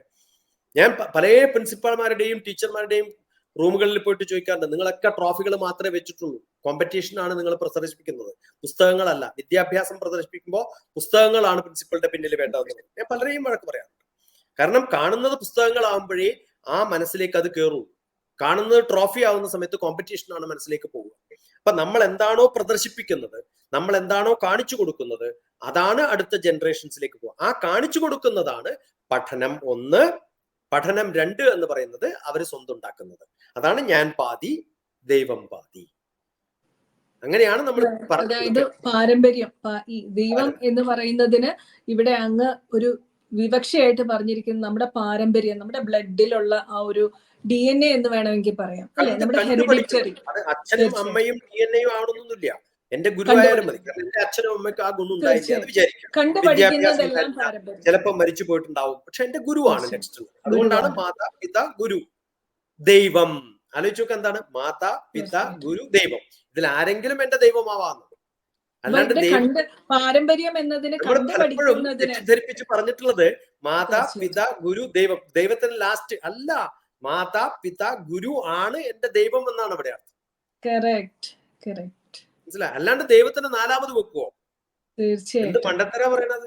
കാരണം ഈ അമ്മ അമ്മയാവുന്നതും അച്ഛൻ അച്ഛനാവുന്നതും ഗുരു ഗുരു ആവുന്നതും ഒക്കെ ദൈവത്തിന്റെ കൃപ കൊണ്ടും അവരുടെ ഉള്ളിലൊക്കെ ദൈവം വളർന്നത് കൊണ്ടും അല്ലേ?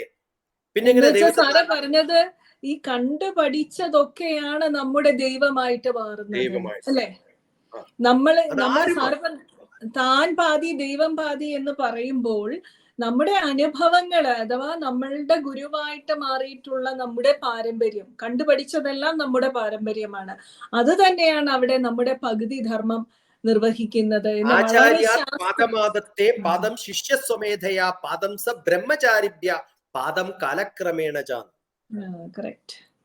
അപ്പൊ ആചാര്യാത് പാദമാദത്തെ, ആചാര്യൻ പറഞ്ഞു തരുന്നത് ക്വാർട്ടർ പോർഷൻ ഞാൻ പഠിക്കുമ്പോ എന്റെ ഗുണം കൊണ്ടാണ് പഠിക്കുന്നത്. പാദം ശിഷ്യസ്വമേധയ, അപ്പൊ ഹാഫായി.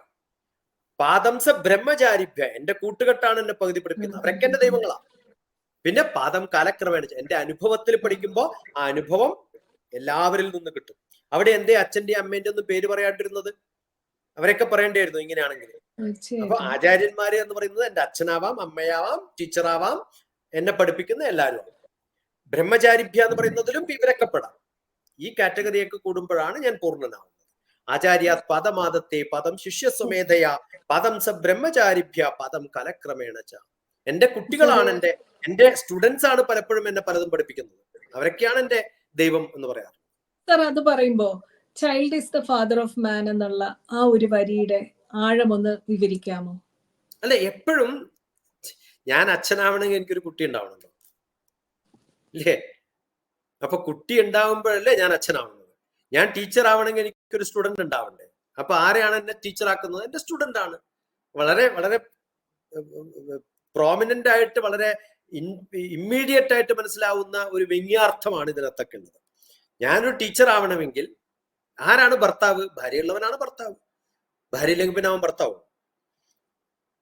എപ്പോഴും ഈ ഡ്യുവാലിറ്റി എന്ന് പറയുന്നത് എപ്പോഴും എല്ലാത്തിന്റെയും ഭാഗമാണ്. എന്തുകൊണ്ടാ വെളുപ്പുണ്ടെങ്കിലേ കറുപ്പുള്ളൂ, കറുപ്പില്ലെങ്കിൽ വെളുപ്പില്ല. വെളിച്ചമുള്ളപ്പോഴേ ഇരുട്ടുള്ളൂ, ഇരുട്ടില്ലെങ്കിൽ വെളിച്ചമില്ല.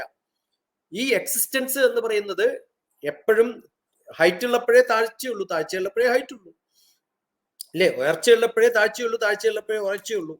ഇത് വളരെ കൃത്യമായിട്ടുള്ള സംഭവമാണ്. അച്ഛൻ ആണെന്ന് പറയുമ്പോ, ഞാൻ അച്ഛനാണെന്ന് പറയുമ്പോ മകനുണ്ട്, മകനില്ലെങ്കിൽ എനിക്ക് അച്ഛനില്ല.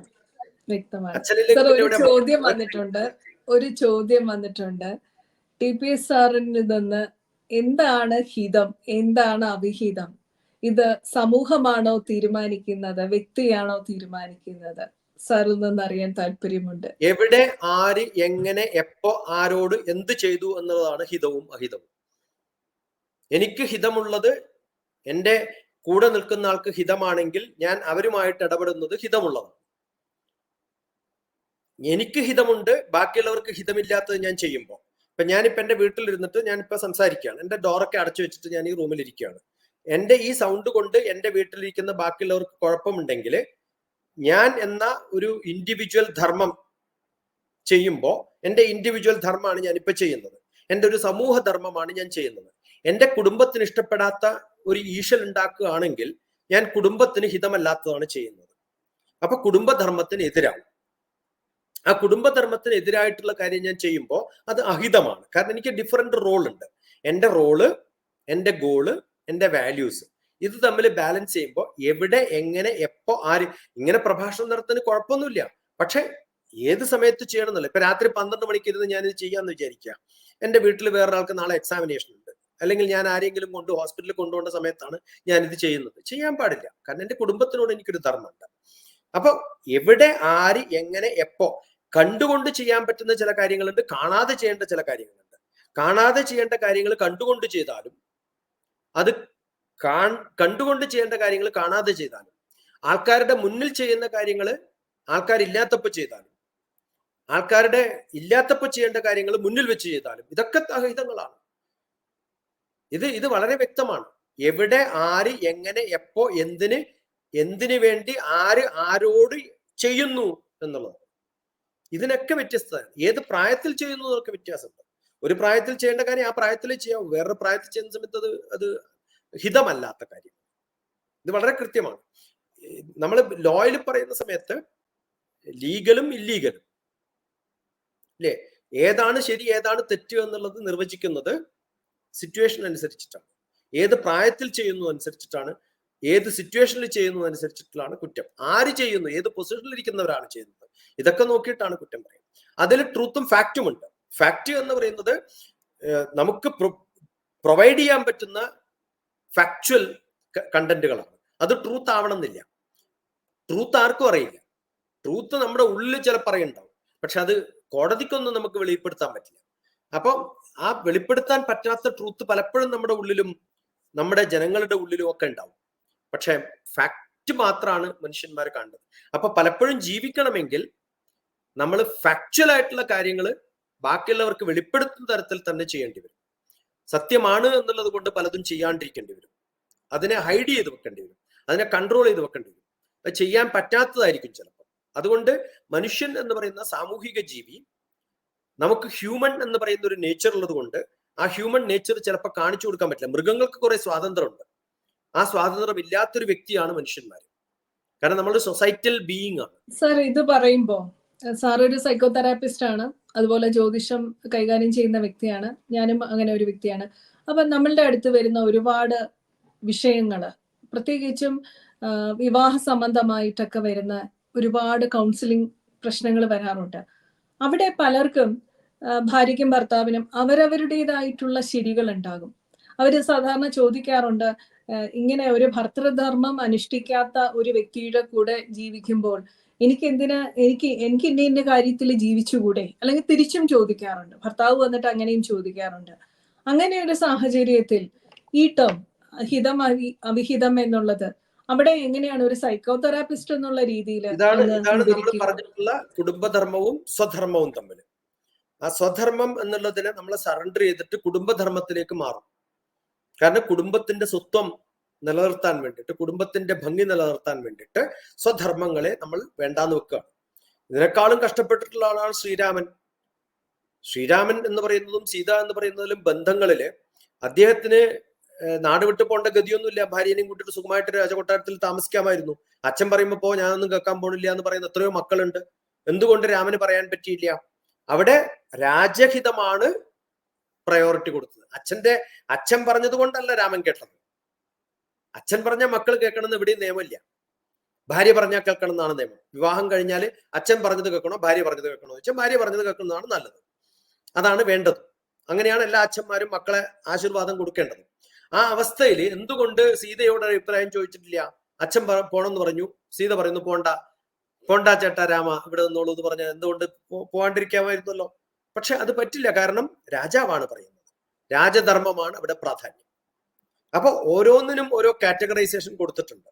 അപ്പൊ എന്റെ പ്രൊഫഷണൽ ധർമ്മം വരുന്ന സമയത്തും എന്റെ കുടുംബധർമ്മം വരുന്ന സമയത്തും ഒക്കെ എനിക്ക് കാറ്റഗറൈസ് ചെയ്യേണ്ടി വരും. അപ്പൊ ഭാര്യയും ഭർത്താവുമായിട്ടാണ് ജീവിക്കുന്നത്, പക്ഷെ ഒരു പ്രൊഫഷനിൽ ഇരിക്കുകയാണ്. ഭാര്യ പ്രൊഫഷനിൽ ഇരിക്കുകയാണ്, ഭർത്താവ് പ്രൊഫഷനിൽ ഇരിക്കുകയാണ്. ചിലപ്പോൾ പല കാര്യങ്ങളും വീട്ടിൽ ചെയ്യാൻ സാധിച്ചൊന്നും വരില്ല.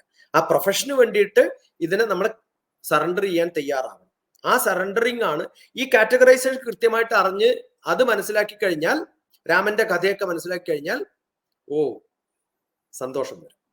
ഇത് സാക്രിഫൈസ് ചെയ്യുന്നത് എന്തിനു വേണ്ടിയാണെന്നും കൂടി അറിയണം. അത് for a better cause, for a bigger cause. ഏന പ്രകാരേണ യസ്യ കസ്യാപി ദേഹിനഃ സന്തോഷം ജനയത് പ്രാജ്ഞ തദൈവം ഈശ്വര പൂജനം എന്നാണ്.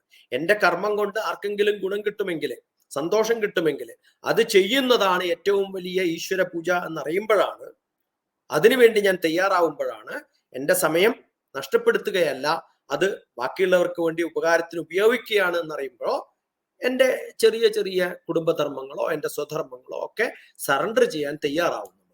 അതിൽ തെറ്റില്ല. എന്തായാലും ഒരുപാട് വിഷയങ്ങളെ കുറിച്ച്, ഒരുപാട് കാര്യങ്ങൾ ശാസ്ത്രീയമായിട്ടും ആത്മീയമായിട്ടും എല്ലാം സാറ് ചുരുങ്ങിയ സമയത്തിനുള്ളിൽ വ്യക്തമാക്കി തന്നു. ഒരുപാട് നന്ദി. പാദ നമസ്കാരത്തോടു കൂടി നന്ദി.